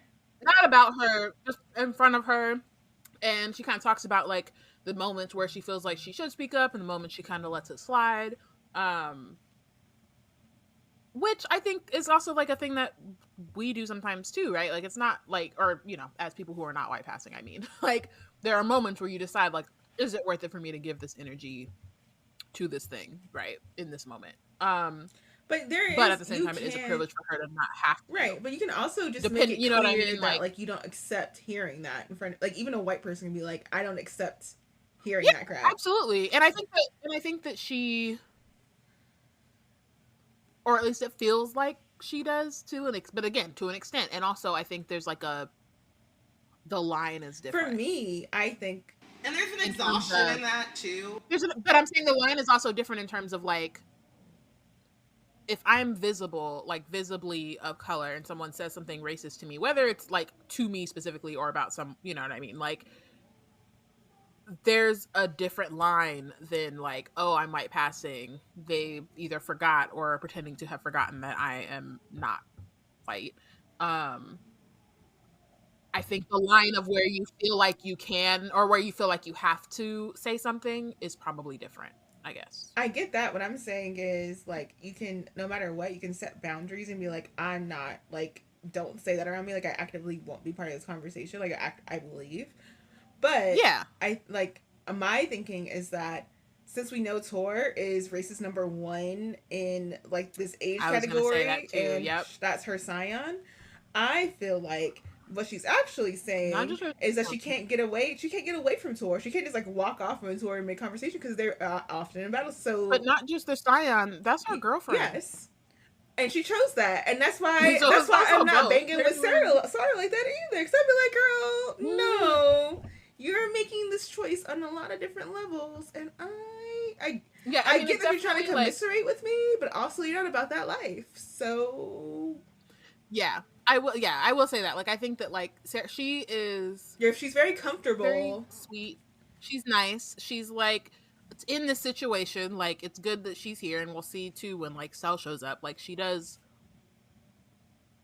like have some backbone, I guess, but not enough, and not in the like not universally, like it's not across the board, not universe. Yeah, and exactly. And like I think I understand her. Like, it takes until the end of Bloodmarked for her to really like decide where like, she stands. Okay, no, I'm actually gonna. Yeah, but I feel like I understand her. Like, because she's privy to as much racism as she is, that she feels like that much more responsible for like being a help to the next person of color who shows up in that space. But she's not moving in a way that makes her really ally. It's not she's consistent. like it makes her more like occasional step in, but not an actual person like who would be a safe haven, because like you're not showcasing to everyone else that you're not with that, and you're actually inviting it into your bed whenever. So yeah. And I think like for me, what I get from SAR in this is, I'm gonna help you get comfortable and build like scar tissue around that. Not, I'm gonna help you try to change behavior. But that's like being a frog in like being a frog in a pot. Like, you're gonna like I'll let you acclimate, and you're gonna get boiled and die eventually by the racism. But I'll help you. I'll help you. I'll be a frog with you. Yeah, right. But I think that to SAR at least, that's kind of the goal, to get numb and die to like. And I blame it on her white mama, but also maybe her daddy's in it too. I mean, her dad is like not even really. Her dad is like, her dad doesn't really fully get it. Like he becomes an asshole, and like it's. Like, I'm not talking about the order part. I'm talking about like the part of like the idea of attaining whiteness, of assimilation. Yeah, no, exactly. But that's what I mean. Like I'm saying, maybe her father is also in on this assimilation bag. Let's assimilate. Let's not. I think so, because he gets all of these like. I think also even just the way that he interacts with the order, though, which is what like the only thing we kind of hear about him, is he thinks of it as just like galas and assimilation. Like, like just the like perks, I guess, of this thing, right? He might have to endure like a couple of racist remarks, but he gets to pop out with his. But let's also be honest, because there's a reason why Venezuela is the way that Venezuela is. And if they're white passing, that is a thing that happens in America, because Americans' views of race are so specific. Yes, specific and xenophobic as well. Like there's a xenophobia tied to that as well. Like people just believe that everyone from Latin America is brown, and they think Mexican, right? Like in the way that they think Africa is a country, they think South America is Mexico. There's a good chance this is all like massive supposition and stereotyping a little bit, that like her dad holds all these same views, and in Venezuelan culture, in Venezuela, like they are the white ones, they are the powerful ones, and so it's not that difficult to assimilate and they even probably feel a way about even like kind of having to assimilate to attain whiteness, because they're like, I am that in my country, right? Like, so Sar says she's white passing. I have a like really good friend who's Peruvian, and she'll be like, I'm white passing. I'm like, baby, you white. There's a conversation that they had that like I love seeing this conversation online, because people really be like, okay, let's explain white passing. White passing is homegirl from Pretty Little Liars whose mama is black and daddy is white, and nobody knows that she's got any black in her. Right. That is white passing. Nobody, if you look at you, don't nobody know. If you're not, you can pass. If you're not, it's hard to make that argument for anyone who's not black, like doesn't have a black parent, to say that they're white passing. Because you can be Latina. I can see it. You can be Latina and like have white, because you're like the colonization and the like level of like how much your family bought into the colonizer crap. Y'all can be white all up and through there. Like y'all could have European roots all up and through there, and you're not white passing at that point. You're just white. You're just colonized white. I mean, I do see it in Latina, and then especially in like Asian, especially like mixed Asian culture. One of my other best friends is half Chinese, and she's white. She's white passing because the culture of like the Chinese culture is so closely still tied to her everyday life, and like her mother is like from Hong Kong, like family in like Hong Kong and family in Vancouver, all of the like hot spots, Singapore, you know. But you wouldn't know that she's Asian or Chinese unless she kind of tells you, right?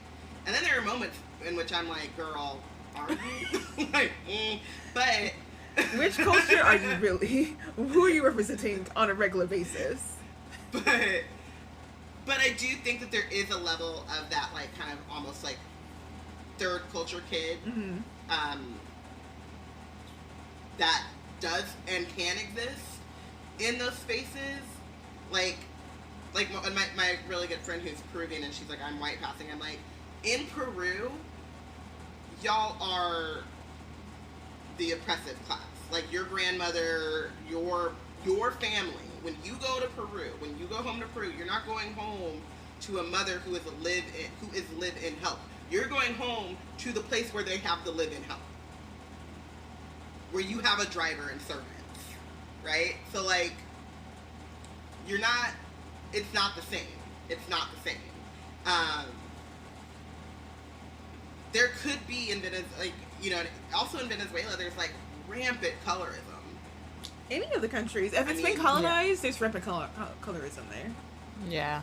So the other thing that they talk about is abatement, which we've kind of been alluding to and talking about already, but it comes up in the sense of like, Sar talks about how her family wanted her to become a squire for a higher ranked scion because it lessens the chance of becoming awakened, which, you know, in this case, it's not going to work out for proving her, the case right. The idea, like, the thing that like the same thing that William was saying, oh no, that is dishonorable, but like it's the truth.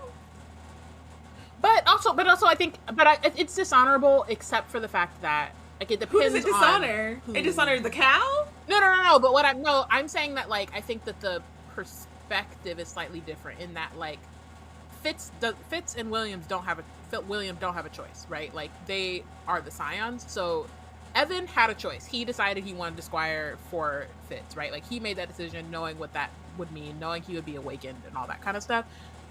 Sarah is in a similar boat, right? Like Tor doesn't have a choice. You know what I mean? Like I think that like all of them are right in some way. What do you mean? Like what Fitz was saying is true. I think what William was saying is also true, just in the sense of who gets the choice.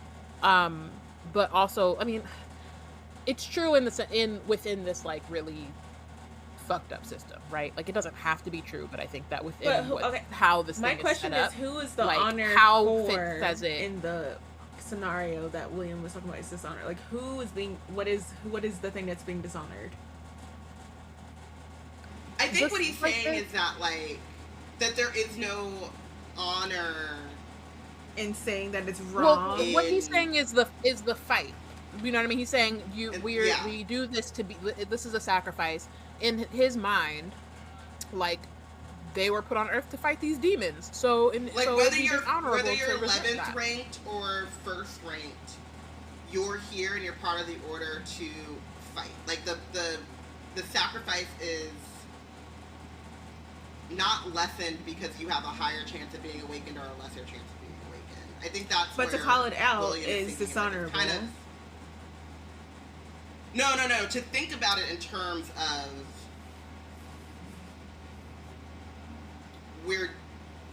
to think about the sacrifice in terms of my like a short end of life the stick, as opposed to this is my which and I think that, like, I wouldn't say he's right in that, like, any of this should be happening in the first place. I'm just saying within what they've, like, discussed and within their teachings, like, that's the that it's a curse to be awakened. That it's something to be ashamed of, to be lower ranked. It's a debate. Like, it's a side episode of, like, it's a debate. And I think that's the point, though. Like, and again, I don't agree with William. I'm just saying, like, we're seeing all of these sides of, like, how people can approach this system that they're in. My thinking is, it's just funny because it's like Fitz said the thing, and then, like, Sarah is showcasing why the thing is true for her, and the other people are showcasing why the things are true for them. And it's funny in seeing the way that people will, like, when they're ingrained in the system, use the teachings of the system to talk about why they're okay with being the frog in the pot. Mm-hmm. Right. And I also think that, like, I don't think that William would, I mean, I don't think he'd be surprised. Like, they have to know that some of these people are trying to, like, game the system in whatever way. Like, I think he would think Sarah's family's, like, thought process or whatever was dishonorable too. What was the name? Was it? But none of these people are actually all these people honorable people. Mm-hmm. What was the name of? Was it Craig, of the guy who was trying to get Nick's face? Yeah.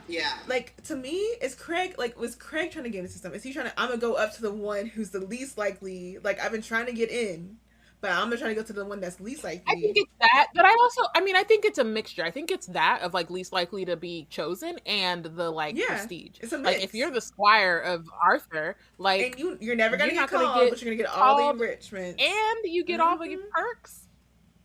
Yeah, absolutely. So yeah, but they talk about, like, wanting to avoid it. I also want to say too, wanting to avoid abatement, though, is not necessarily, like, it is a bad thing in that, again, you're wanting the perks without the, like, cost. But I could see, like, not wanting your child to have a shortened lifespan. But we do see that most scions are accepting of the fact that they won't live past 35 if they're awakened. But a lot of that is due to brainwashing, right? Like, the only way you kind of make people okay with that and, like, all the things that William was talking about is by starting them really young. Because then as they grow up, that's all they know. That's all they can, you know what I mean? Like, they don't think of it as something that, like, something that doesn't have to happen that way, I guess. So they pull up to the dorms. Sarah's gonna walk Bree to the dorm. Here comes Cell out of nowhere, wildin'. He's ether drunk, so he pulls up on Bree while he's intoxicated because he did all the oaths earlier, and then he just had to bond Felicity and Russ, so that Russ could also be awakened. And so now he's used so much ether that he's over here intoxicated, trying to threaten people. Like, go take a nap, sir. Like, why did you even come here? Right.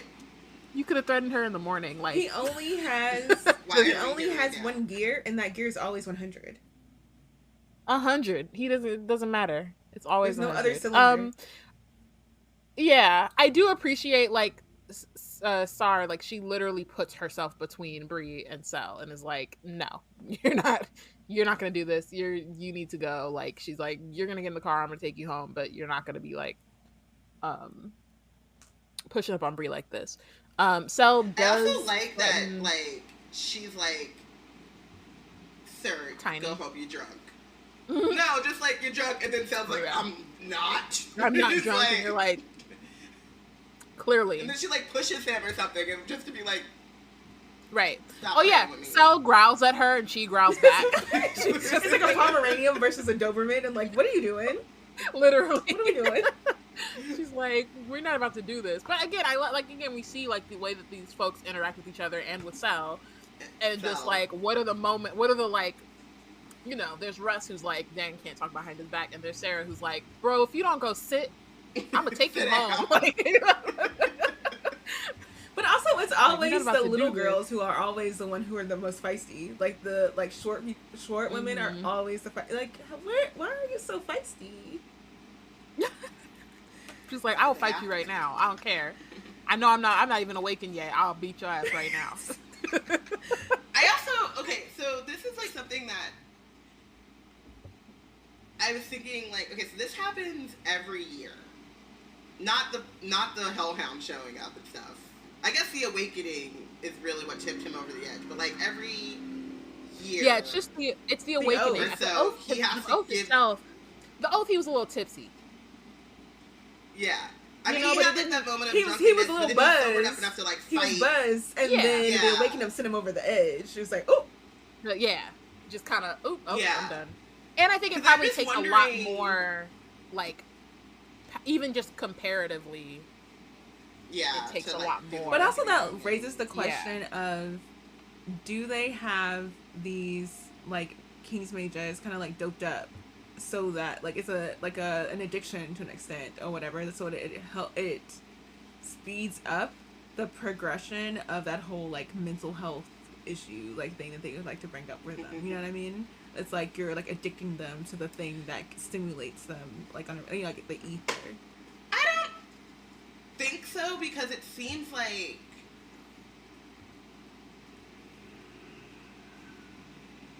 the ether drunk is a thing that just happens when you kind of, like, overdo it, but it doesn't seem like something he's craving, right? Because, like, if it was, like, something like that, then you would see Cell just, like, throwing ether around willy-nilly so he could get high. You know what I mean? As opposed but we to, see like, that he's, like, resistant to, like, the idea of him becoming, like, going mad. Like, he's always trying to fight against it. So it's not out of character. I'm just saying, like, has that happened to King's Mages in the past or whatever? Or other Merlins. Like, that's a thing that they, like, that, like, I mean, I'm there, it might, maybe, but, like, it seems like, so I think the thing is finding Fitz, no. Who did Felicity. he find? Felicity and Russ. Yeah. Probably was, I mean, it is the thing that tipped him over the edge, but it might have also been, like, harder because she was awakened. She awakened before they were bound or whatever, but, no, they have to be awakened first, and then they have to be awakened, and then they bind. That's how they get the power. Like, the power becomes shared. When I was like, it must be easier if they're already bound when they get awakened, because then, like, the magic does it and Cell doesn't have to. No, it's like the point is they're bound so that they can share the power. So Russ can't, because Russ is not a scion, he can't just, like, awaken himself. Like, it's kind of the awakening their squire, basically, is what the bond thing is. Okay. I didn't understand that because I thought that the Squire Scion oath worked a little bit like the King's Mage. Oh, yeah. Okay. No. But yeah, so still before, you know, taking his leave, or I guess getting forced into the car, he tells Bree, he's like, if you harm Nick, I'll kill you. Which is both terrifying and, you know, again, the triangle is triangulating. Bree is rightfully terrified. She goes back to the room looking crazy. She didn't really process that she's like covered in muck and bruised and like also looks like this she's is been... why you need other black women or people of like this is why I know too that SAR says she's white passing. The girl is white. You didn't tell her she looked crazy. No, nobody told her she looked crazy. No, she didn't tell her she looked crazy. But that's not 100%. Russ told her. Russ asked her if she wanted to take a shower. She wanted to go take a shower. Yeah. Russ was looking out for her better than anybody else was. William, as much as we love William did not say, honey, child, I know you are in shock. No. Go take a shower. Get out of here. I get it, because Russ asked, do you want to go take a shower? Like, you can go do that. And she either didn't answer or said... And Will overheard it. Because she was in shock. She doesn't know what her response was. She was in shock, yeah. But at the same time... And was look, I think when Will calmed her down, Will said, let's go take a shower.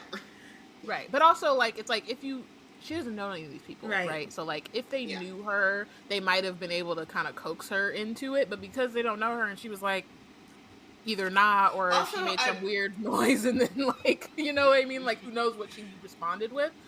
I also wonder how many of them lived in, like, the dorms like that, where, like, probably some of them might have been thinking she wants to go home and shower. And, you know what I mean?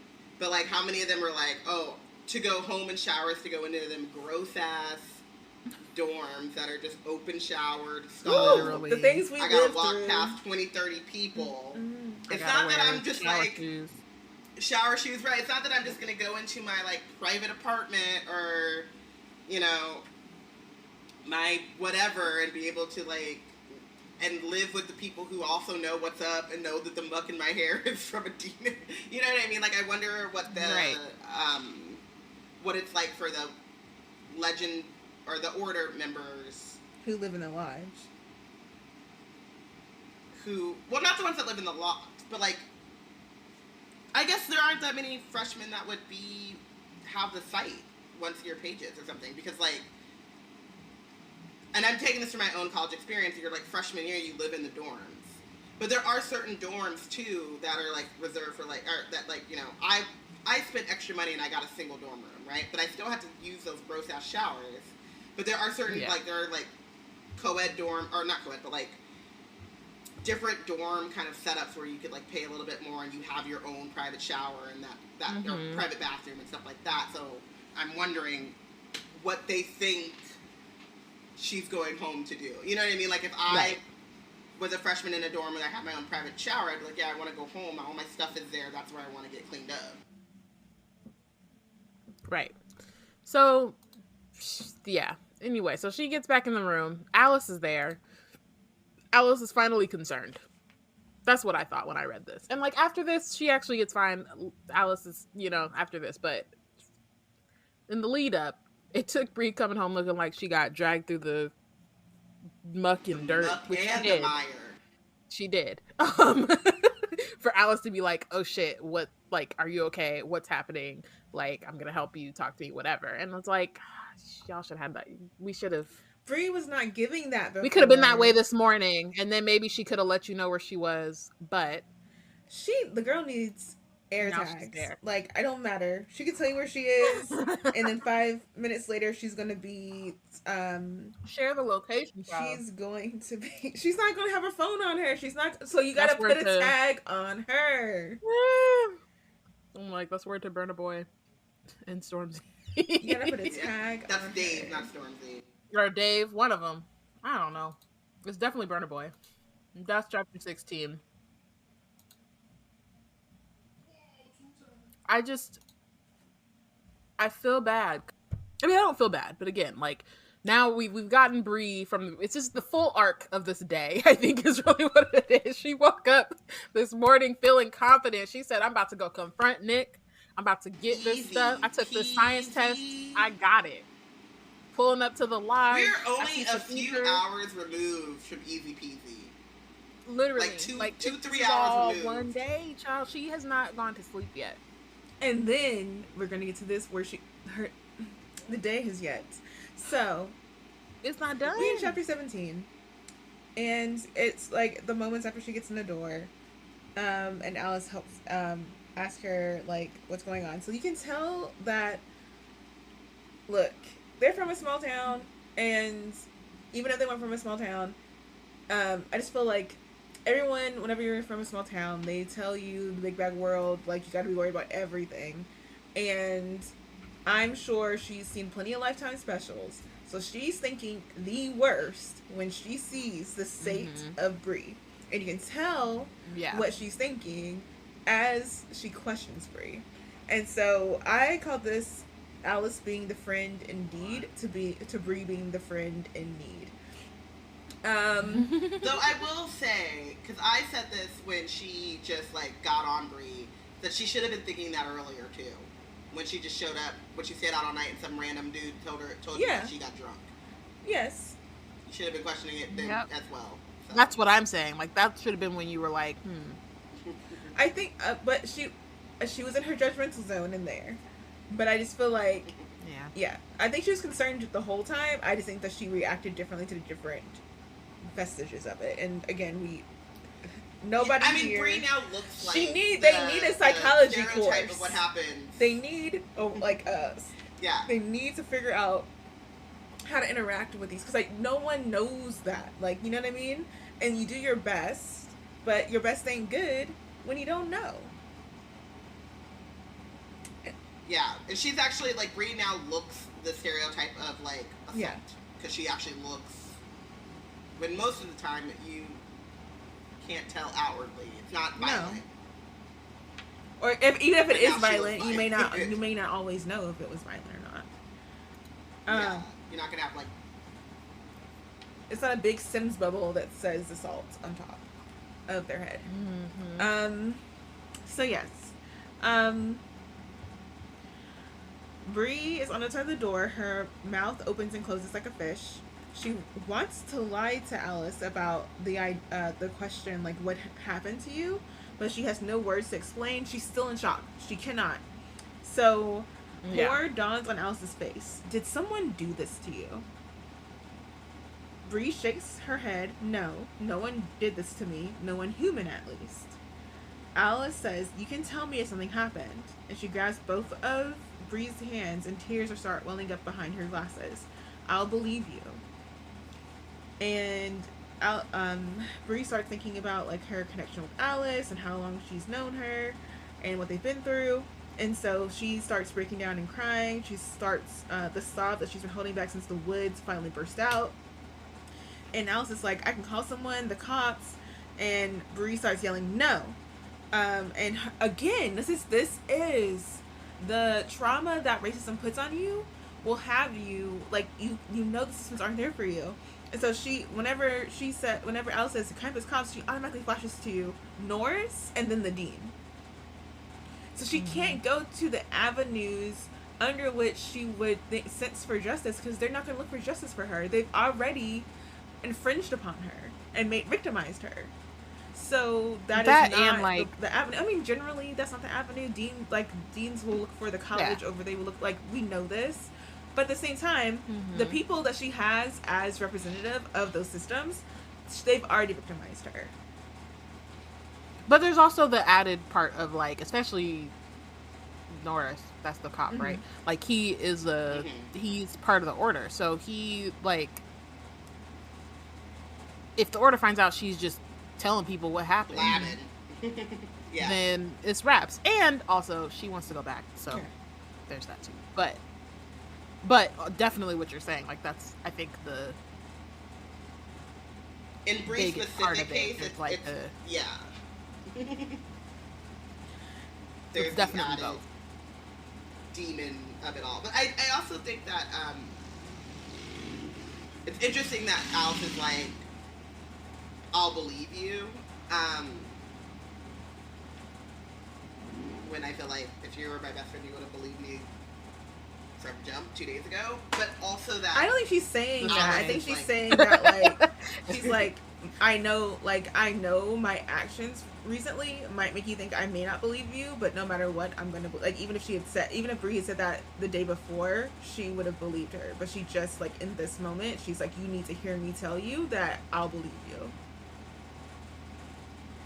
Maybe, but the main point I was trying to make, I got distracted by the I'll believe you part, but like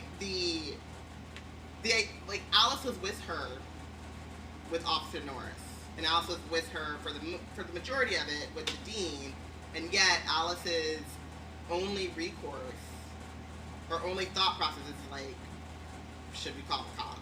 And I mean, I think this is like something that happens to all of us too. Is like, Alice also knows that that's not the best resource for them, or the most, like, it's not going to work out in their favor, but that's like all that we know to do. Yeah. You know? So we need to get better, like, with our social services systems, where there is a unified number for, like, if you're, no matter where you are, you call this number, social services or whatever is there. And you get actual help, or like actual help. Yeah. So Bree says, it isn't like that, I promise. Alice says, okay, and then she starts processing, F you, okay. And so once Bree is satisfied that Alice won't call on someone without realizing, her head thumps against the wood, and then Alice rubs Bree's forearms and says, let's get you cleaned up. And then Bree allows herself to be guided out of the room and into the communal bathroom. Like, and so she says, in the same way that she allowed William to guide her, she allows Alice to guide her. So she's still in the same state of, like, not being able to do. And I think I will also say that, like, William calmed her down. Cell freaked her the fuck back out. You know what I mean? Yeah. Like, it went from, like, okay, I'm, you know, enough that, like, she's having a pretty chill conversation with Sarah in the car. And then she gets out and Cell is like, I'll murder you.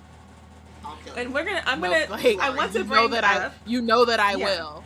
Like, I want to bring up why it is Bree is so traumatized in this moment after seeing Cell, because it's not like just what we've heard about, like, her interactions with Cell that has her this way.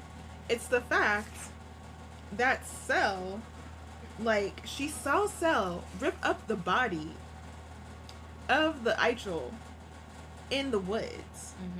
And Cell is capitalizing off the fact that he knows that Bree saw him, like, mutilating this body.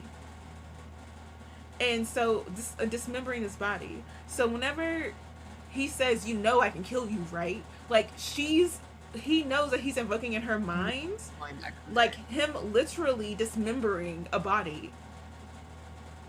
And he's all, ha ha, it's fun, I'm grinning at you. Bree's like, oh no.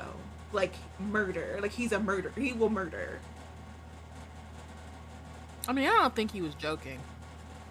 But I'm saying he's saying it with a smile, but it's still, like, with the air of, like... he enjoys his work. Yeah. Yes. And once again, one of Nick's terms and conditions hits her straight in the face. Yeah. Be afraid of Cell. I said what I said. So when they get into the bathroom, there's someone else in there. They see Alice and Bree. They see the state of Bree, and they're like, no, I'm good. So they head out, and slowly Alice helps Bree, like, turns on the water, gets everything together, hands her the shower cutty, and that's when Bree realizes that her cute bun from earlier is long past cute. It's mostly intact, but it's ruined by the Itchel's muck. The dark globs have plastered escaped curls to her forehead and the nape of her neck. Her eyes are glossy, her cheeks are puffy, there are bits of dirt on her nose, and most of the slime was on her shirt, but it's also caked on her arms and her inner elbow. There's slashes in her shirt. There's a red bruise along her rib cage, and she has to hide it with her bra because she doesn't want Alice to see the extent of the, like, damage done to her. I just want to, like, Somebody definitely should have let her take a shower. I think also she should have been like, "Hey, William, my ribs are burst." Right. But also, I think she needs to look in the mirror. I think if she looked in the mirror while she was about that. I think also because she's in shock. Like, I don't think she. I feel like sometimes that like even like I know like for me, I do not cry. I try not to cry, and if I catch myself in the mirror at the right time, I might be like, "Oh, let's get it together." Like, it might be the thing to like snap me out of something. And I like, it's funny that they talked about her going to the bathroom and like throwing up, but like she's so tunneled that she didn't even she did not catch herself at all. Because I feel like if she like that might have been a thing to just at least get her out of a state of I'm just gonna walk along, like everything's okay. And like, because I think a part of her was trying to like, even though she couldn't in the moment like act as if she was okay, like at a base level she was like, I just want to move like I'm normal, and she was not moving normal, but she didn't realize that because she didn't realize how she looked was not normal. Yeah, I just want to like point out too that this place is so like, the order is so insulated and elite and exclusionary that like they don't even have a plan for. So you found yourself in an ESOL attack, now you gotta go back to the dorms. Like, because like, it shouldn't even have Sorry, been I'm just on seeing Bree Captain like, America no, I don't. flipping his chair around. Yep. So. Yeah. Perhaps Bree will create a guide at some point and be like, because it shouldn't even be up to Bree to be like, oh no, I'm okay, I don't need a shower or whatever. That they should not let her go into public.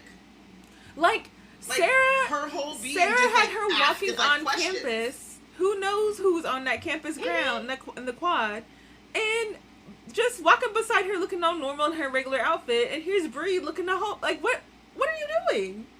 I mean, they might look a little beat up too. She doesn't describe that. Definitely not as much as Bree, because Bree got picked up. You know, she was dangling by held by the ESOL, but the ickle or whatever. But it's possible they got a little scratch on their clothes, or I don't know, whatever. But what I'm the saying most is, like, distressing it's so thing normalized. about I was just saying, it's so normalized to them that like they don't even recognize it as being like out of place, but also they're at the lodge. They're not, you know what I mean? Like it's not something that they really have to like confront of like you said, Russ did bring it up. How do I explain explain that? this? Like, she just did like whatever her response was, did not give. She consented to a shower. She did not consent to a shower, and so it's like, who? She said, who's gonna push her? I said we suggested but I also it. think that Russ brought it up in terms of like, you don't look too hot. Do you need a shower? And like, for her own kind of like well-being type of thing. Whereas I feel like, in terms of like keeping the secret society super secret, it shouldn't have been a choice. Question. You wouldn't have heard the choice. Yeah, it shouldn't have even been a maybe. It's like you cannot leave here looking like this. I mean, honestly, the most distressing thing about this whole thing for me is that she has to wash her hair. Yes, we're gonna get there. That's so. That was where, as someone who like I read this last night, and I still had my braids in last night, and I was like, or did I start taking them down like yesterday afternoon? I was like, at some point midday, usually whenever I have braids in and I'm like deciding to take them out, I've decided, like, I'm like, okay, this weekend I'm taking out my braids. Mm-hmm. Yesterday that did not happen. Yesterday I was just like, you know what? I should probably take my braids out. And it was like already halfway through the day. And I was like, ooh, I tried myself, but I'm gonna do it. And when I got to this chapter about Bree, just like going through all of this stuff, and then she realizes throughout it all, she now has to commence with not a wash day, but a wash night, because it's the end of the day. Crazy. A wash night is like, and it's again, on top of this, is like, this isn't just like a regular, oh snap, like my hair is a mess, I was out, you know, I don't know, doing college girl things. Like, no, I have like muck, and I'm traumatized. Like, on top of this, I gotta do. I got somebody class who, in the morning. And I have class in the morning. Like, concerned about a class though, so that's not. Well, that's true, but it's only been 3 days, so maybe, I mean, she only had like 2 days of classes, maybe one. But like, okay, so like I washed my hair yesterday. I've had my locks in for almost a year and a half. I still have like PTSD is a strong word, but like this like averse reaction. It takes about 15 minutes to wash my hair now. It takes longer to dry, but like 15 minutes. I procrastinate every time because I'm so used to it just like sucking up my whole day and taking forever, and just like the whole process of having to like detangle. I took out my braids last night. Sections and comb and all of that stuff. Like I just, even now, again, I don't have to do the majority of the things I used to have to do, and it still is just like it's a whole it's a planning process.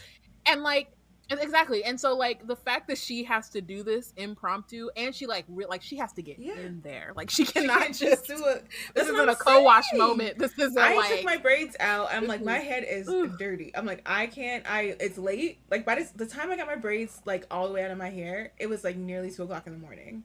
And I was like, and I will wake up and I will wash my hair before this podcast recording. I will do that. Did I do it? I sure did. Did I do the best styling I've ever done? Heck to the no.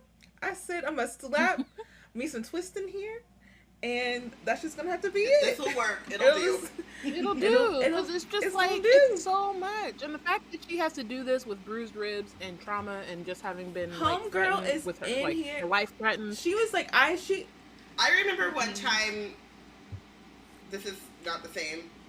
I wasn't attacked by a hellhound. I happened to adopt one. I just live with her. You might remember this, Bayana. She jumped into Lake Merritt, and I had to fish her out. Yeah. So then I had to wash my dog because I had to give her a bath first because like you can't just be all up in my house in Lake Merritt with Lake Merritt on you. Yeah. And then so I had to fight with her to bathe her, and then I had to bathe myself. But there's this level of also like what you were saying about getting all up in there, but like this level of kind of like anxiety and grossness of like, did I get it all? Right. So even you are probably also like overwashing because you're like, I can't have demon muck in my hair. What happens if you have? What does that even do? Like, what does that do to your hair? I have to hope that there's some good protein in your hair, but like otherwise, that's Bro. like never using how long she's been sitting around like this. Like how long she's been sitting around like this. Like how deeply has this permeated to her scalp? Like what are we like? Are there any adverse? Has anyone explained any adverse effects to being exposed to demon blood? Like what's going on? Like they don't care. It's very. And it's like I'll so never stressful. be clean type of thing. Literally. It's so no, it's so distressing. So, like I never. It's so funny because like it's such a good scene, and I you know, again, like as a writer, one of my like things, it's like doing our hair is such a common thing. Like I feel like it should be included, right? Like it's a thing that we have to think like about periods. At all times. Is what we're doing. What's our hair doing? What are we doing with it? Like it takes time. You know what I mean? Also love my hair, right? It's not like we complain, but we want it to be healthy, so that's why we do these things. So I definitely appreciated the inclusion of the wash night, but also it was painful. I feel so bad. Like it's really painful to read because it's like she didn't make this. She didn't say, "Oh, today's a wash day. We're gonna night, impromptu wash night." Say that. And she's exhausted. Say that to a black woman. Say that to anyone with a black person with hair. Stress. Say to a black person who takes care of their own hair. Say to a black person who takes care of their own hair.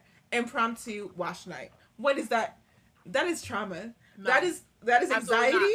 That is stress. No. You're like I just like the times where you just got to take breaks in the middle. As soon as you get out the shower, you lay down. I tell you, I was deep conditioning my hair, and it started feeling good. I was like, I kept nodding off. I was like, do I stay up? I was nodding off. Right. You're like, how many, what can I watch that's going to keep me awake to do and this? Then, when you get that deep condition-itis and you're like, I have to get this out of my hair. I cannot sleep. Right. I cannot wake up in the morning. I have to rinse it out. How many times I have said, I'm just going to wake up in the morning and do it, and it'll just be, like, the best deep conditioner, like, because I will have really gotten it in there, and then I do that, and then my hair feels like shit, because there is a time limit of, like, you've conditioned your hair. And you're like, I will never do that again. Yeah. I'm so sorry. I'm so sorry to her. Like, Bree even calculates that in her calculations. You know what I mean? We keep talking about her, like, reaping the consequences, but, like, this is too far. She don't deserve this. Like, it's so funny, though, because, so, like, even, like, we're talking about the calculations of, like, what you're doing when you're doing wash day, and then Bree's over calculating, like, even if I skip deep conditioning and styling, and just throw everything into a wet pineapple, it's gonna take a while, at least an hour and a half. And it's like on top of her. It's a lot. It's and it's like she has to wash it out. She can't go to sleep with it, so it's gotta come out. It's like there's no other. And she has not made any black friends on this campus yet. No one has told her of an emergency hairstylist that she can find, like someone who does hair on campus for $1. She doesn't know when she can outsource this work to. It's got to be her, and it's got to be tonight. That's where she is. And it's nighttime, so even if she did know somebody, she couldn't call them now. Like, hey. That would have to be her bestie. That would have to be her bestie. So, while we're over here commiserating with Bree's, where she is, her status in life, with this night wash, Alice is also, like, you know, commiserating as much as she can. So when Bree explains that she has to do a wash, like, Alice is like, dang. And Bree's like, yeah. she hit her with the Kevin Hart. Alice, damn. Alice hit her with the Kevin Hart. Yeah. Damn. Yeah, it is. But shout out to Alice, though, for understanding what that means. Like, learn getting the context. Well, not only that, but we learn in, like, what we learn in Bloodmark is that she's kind of she's taught herself how to help Bree do, like, she's taught herself black hair, basically, to help Bree. And so she, like, intimately knows. Like, the damn is not like oh, damn, that sucks, like, like, oh, minor inconvenience, another 10 minutes. Like, she's like, oh, damn. But I'm like, sure, you gonna be it's funny to me, because, like, Alice has, like, sees Bree in this moment.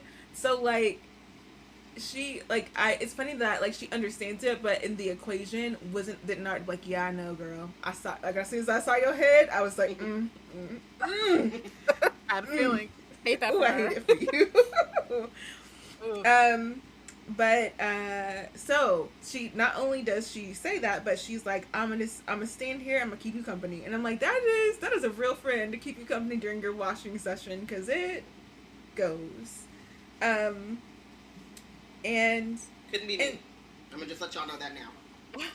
You say it's wash day, I'm like, call me later.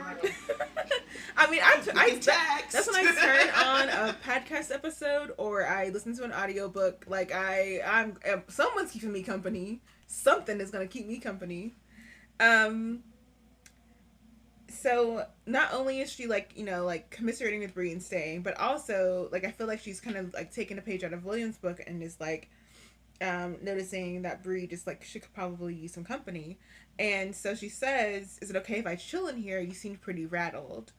And then Bree says, I had the same idea. And Alice replies, jinx then. And so they started having a conversation, like, while Bree's, like, rinsing out her hair and starting on her conditioner. And she decides that she's gonna, like, apologize to Alice. And says, I'm sorry about the quarry. On some level, I knew that you'd go if I wanted to go. And I guess I just decided that it was okay. And I know the dean called your parents. And I can't imagine what they said. And I'm just sorry for my part in it. And I'm sorry that I yelled at you. And she starts crying. And she says, my hand, like, to add insult to injury, she's crying. And she can't wipe the tears out her eyes. Because she got conditioner on her hands. So she can't put the stinky wash in her eyes as she's trying to, like, wipe her tears. And so she just apologizes for being unfair, putting her Alice in unfair and wrong situations. And then Alice says that she's sorry too. It was her decision to go to the quarry, not Bree's. And she shouldn't have jumped on Bree about her classes and about being at college, that she was just angry and worried. And she's like underlines that fact. She says, which is what I am right now.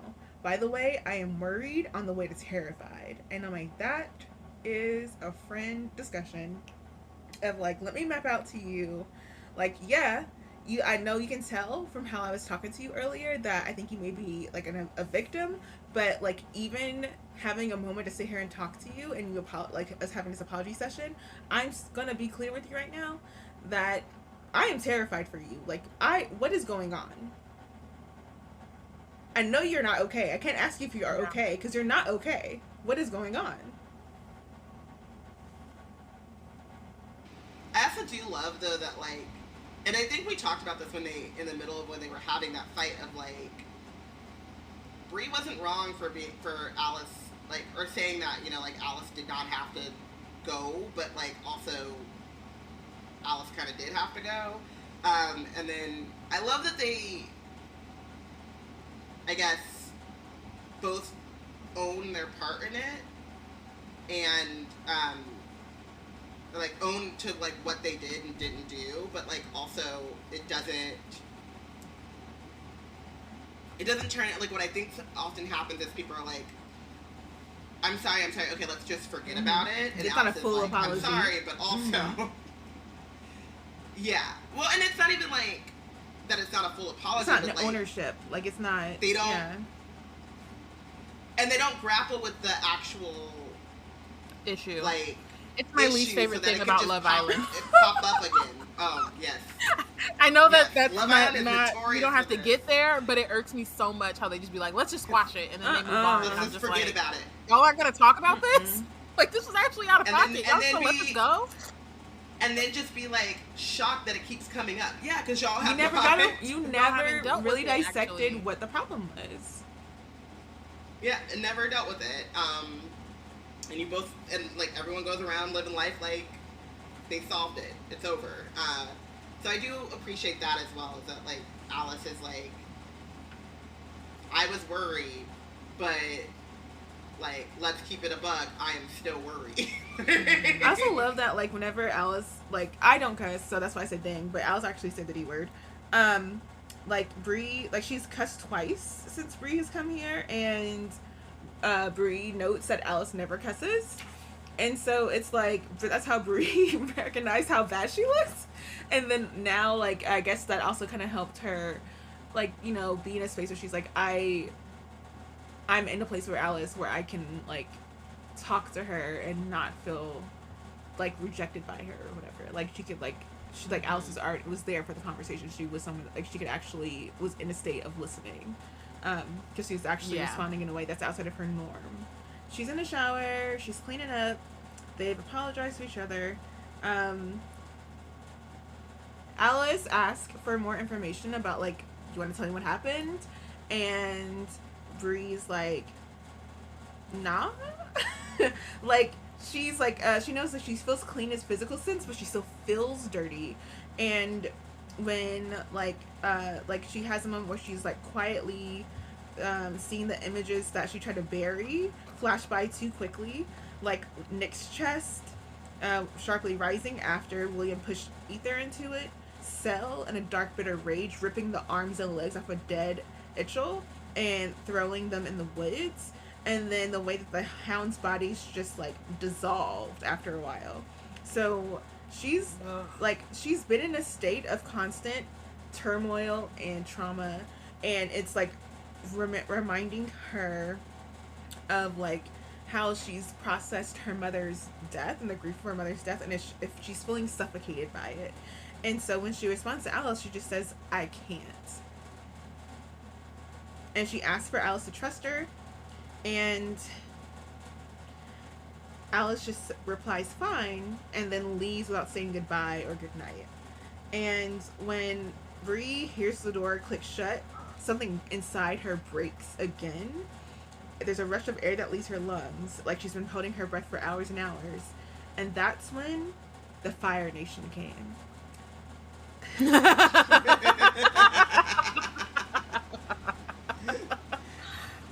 Like, literally, her skin burns the flame. Hurst in the flame. That's very true. She said, "Oh, I'm a firebender." That's it. It's That's up. crazy. There is war in Bossy Say, like we hear. Honor. So as this is happening, she slams her hands against the walls and the floor, but nothing stops the bloom of red from climbing her fingers out to her elbows. She feels like it's a blood red fire that ignites on her fingers and races to her elbows with a loud whoosh. And even under the water, the blaze grows brighter and wraps around her elbows like growing vines, as depicted on the cover of the novel that we're reading right now, right? But the red side, not the blue side yet. And the fire scalds her skin without burning, and then flickers over her nose like wild butterflies. So she recognizes what it is, her heart pounding in her ribcage. It is Mage Flame. But it's not like any other Mage Flame she's seen, like Cells or the Legendborns or the Hounds. It's just like, but it's still Mage Flame. She recognizes that. Yeah. She's repulsed by it, and she's repulsed by the idea of what Cell would, like, how he would react if he were to know that she had it. And she's think of any other explanation but the one that Cell would give, which is that she's a demon. And in her brain, on record, on repeat, is Cell saying to her right before she walked into her dorm, "You know I will, don't you? Kill you, and you know I can." And it's only... I might have to change my bench, but yeah. Like on spikes. She keeps her eyes shut, and she has to start visualizing every barrier she can think of. A wall made of brick, of steel, with bolts the size of her fist. A blockade, a mile high, tall enough to contain a giant enough to hold back a god. A bank vault with 2-foot-thick bulletproof doors, unbreakable metals, uncrackable surfaces, adamantium, all the different metals, unscalable heights. And then she pushes all of her behind all the walls with no fissures, no seams, no way in or out. And she shoves and she shoves and she heaves and she cries until the wall is up and the flames are gone. And after Bree, bro. Huh? I said that after Bree. Like, when she talks about, like, she's like, this is all of, like, she's able to build this wall because this is something that After Bree has been doing. It's building barriers, and she defines After Bree as explosive, dangerous rage.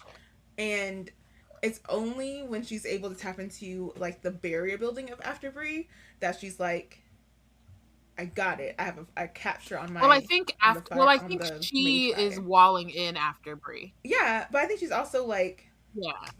She's had to build the wall, like, it's only after Bree appeared that the walls became a thing that she could build. Like, she didn't have to build them before. Yeah. Yeah. It's just funny to me because I feel like every magical book that I've read where, like, there's a character learning they have a magical power, there's a level of meditation and, like, separation and compartmentalizing that comes into their training. And she's, like, self-imposing that on herself without any, like, intervention by someone who, like, is teaching it, or is, like a even, like, as a mental health practice. Like, she's doing it on her own. Mm-hmm. Right. And the way she's doing it is probably not the safest, not the best for her.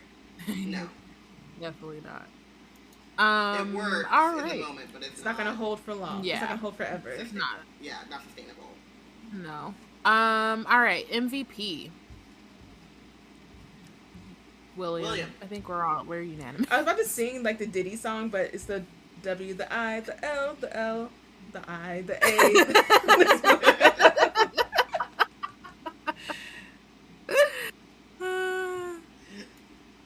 Yeah. I mean, William has some issues that we kind of talked about, like, just kind of buying in wholeheartedly, but if you're gonna be in the order, man, enjoy what you do. Enjoy what you do, but I also, like, yeah, but I think it's also just, like, the way that he was able to, he has great bedside manner. He's able, you know what I mean? Like, he's able to explain stuff to Bree in a way that made sense to her, able to calm her down, made her some ginger tea, you know what I mean? Like, he, and also is not, like, like we talked about like him knowing that she's definitely hiding something, but also trusting Nick enough to know that like if he doesn't need, he's like, if I don't need to be involved, like it's none of my business, then fine. You know what I mean? Like he's not trying to push himself in it. He doesn't want to know. He trusts Nick enough, and at this point thinks Bree is fine. So he is the spokesperson for the order that the order didn't know they needed, because like all that indoctrination, he's the only one who like sadly upholds it, but does in such a way that you're kind of like, I feel for you that you bought into this, but I'm with you because I like you. Yeah, I'm rocking with Mark because he's rocking with us. Exactly. Benched. So I want to do my honorable mention first because it was my bench until we started talking, and then I was just like, so sorry. But honorable mention for me is Arthur and Merlin, because why? Like, why are we doing this? Like, there was a better way. When y'all realized y'all were losing this war, I swear there had to be a better way than binding your spirits to your descendants. Losers never like, die in perpetuity. Like, come on, y'all are doing a lot, and you got these kids. You know, they created a really horrible system as your legacy. Congratulations. But it works for them, so is it horrible? But it's horrible. I mean, to them, they may, we know Arthur is trash. So it's a minimum sacrifice on their part, so therefore it is perfect. Yeah, because they get to live forever. I feel like pretty much anyone who becomes or tries to become immortal on purpose, like if you just become immortal, like whatever. If that's like you're actively trying to like thwart death, more times than not, trash. Pretty much every time that I can remember, you're trash. Like, because it always comes at the expense of someone else. But my actual bench though is Selwyn, because take a nap. Just like, you know what I mean? Like, why are we doing this? Why did you track this girl down? You're drunk. Go home. Like, relax. Tomorrow, if you see her again, you want to threaten her, like, in the light of day.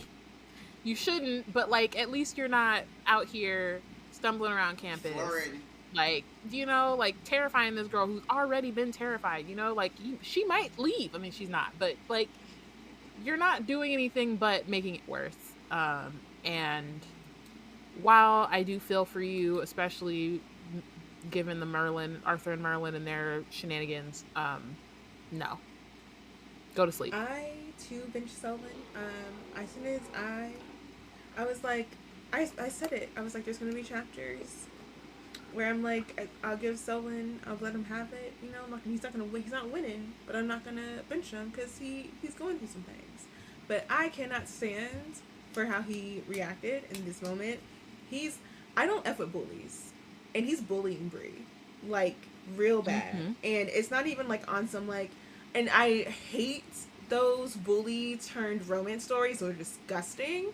And this is in the point in the story, like, I read things with the lens of, like, platonic for the most part anyway. It takes me, like, having a second glance for me to read stuff as romantic if it's not already billed as romantic sometimes. And so I think this is the part when I came in the book where I think initially I was like, oh, maybe like the sparks are flying and maybe this is like a potential thing or whatever. I was like, oh, it could be a thing, but I wasn't pushing for it. I got to this part of the book and I was like, he's a bully. I don't want him anywhere near her. I think he's pressing on a clearly traumatized person, and instead of being like, I have my suspicions about you, and even though they have not yet been cleared, I am watching you. Like, she's been told her that enough times at this point within the same night.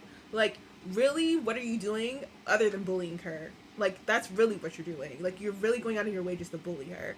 And because I don't rock with no bullies, I don't rock with Selwyn Kane on this day. He shall take several seats, and he shall be benched. So I understand that, and I get it, and I agree, but also, my man's just drunk. I don't care.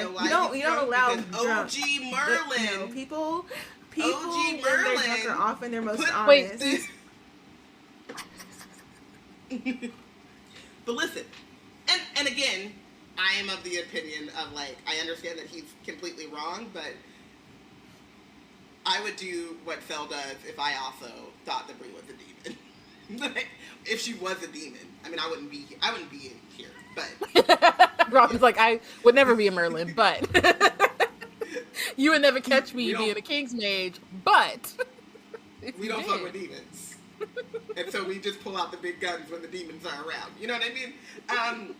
But anyway, he's ether drunk bullying Bree because OG Merlin did this insane spell, this completely bonkers decision that, and I don't know.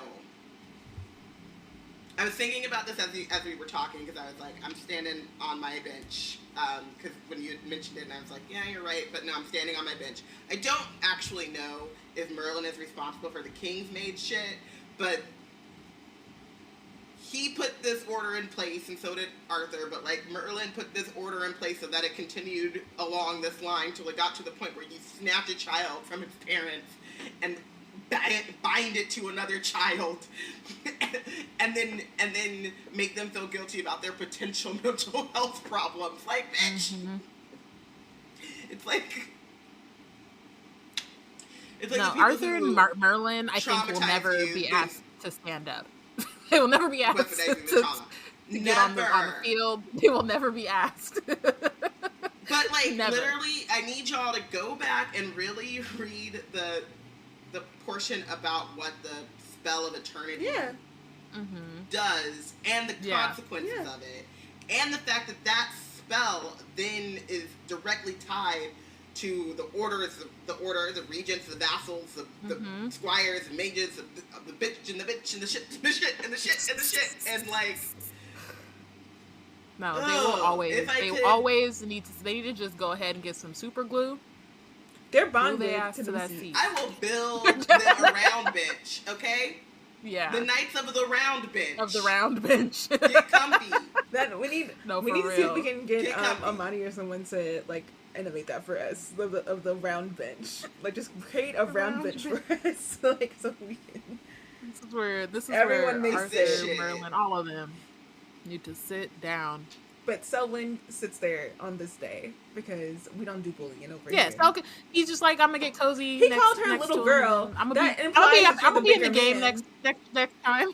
He's like, I'll be back in the game next week. Like, but not today. You called her a little girl. That implies you're a bigger man, and yet you stoop to bullying. Get the F out of here. She is even if she weren't traumatized, how dare you bring your butt over here to bully someone who seen you murder? You called her an Itchel, and then she saw you murder, and then dismember an Itchel. And then you came to her face and said, you know I can murder you, right? Like, are you serious? Get out of here. Mm-mm.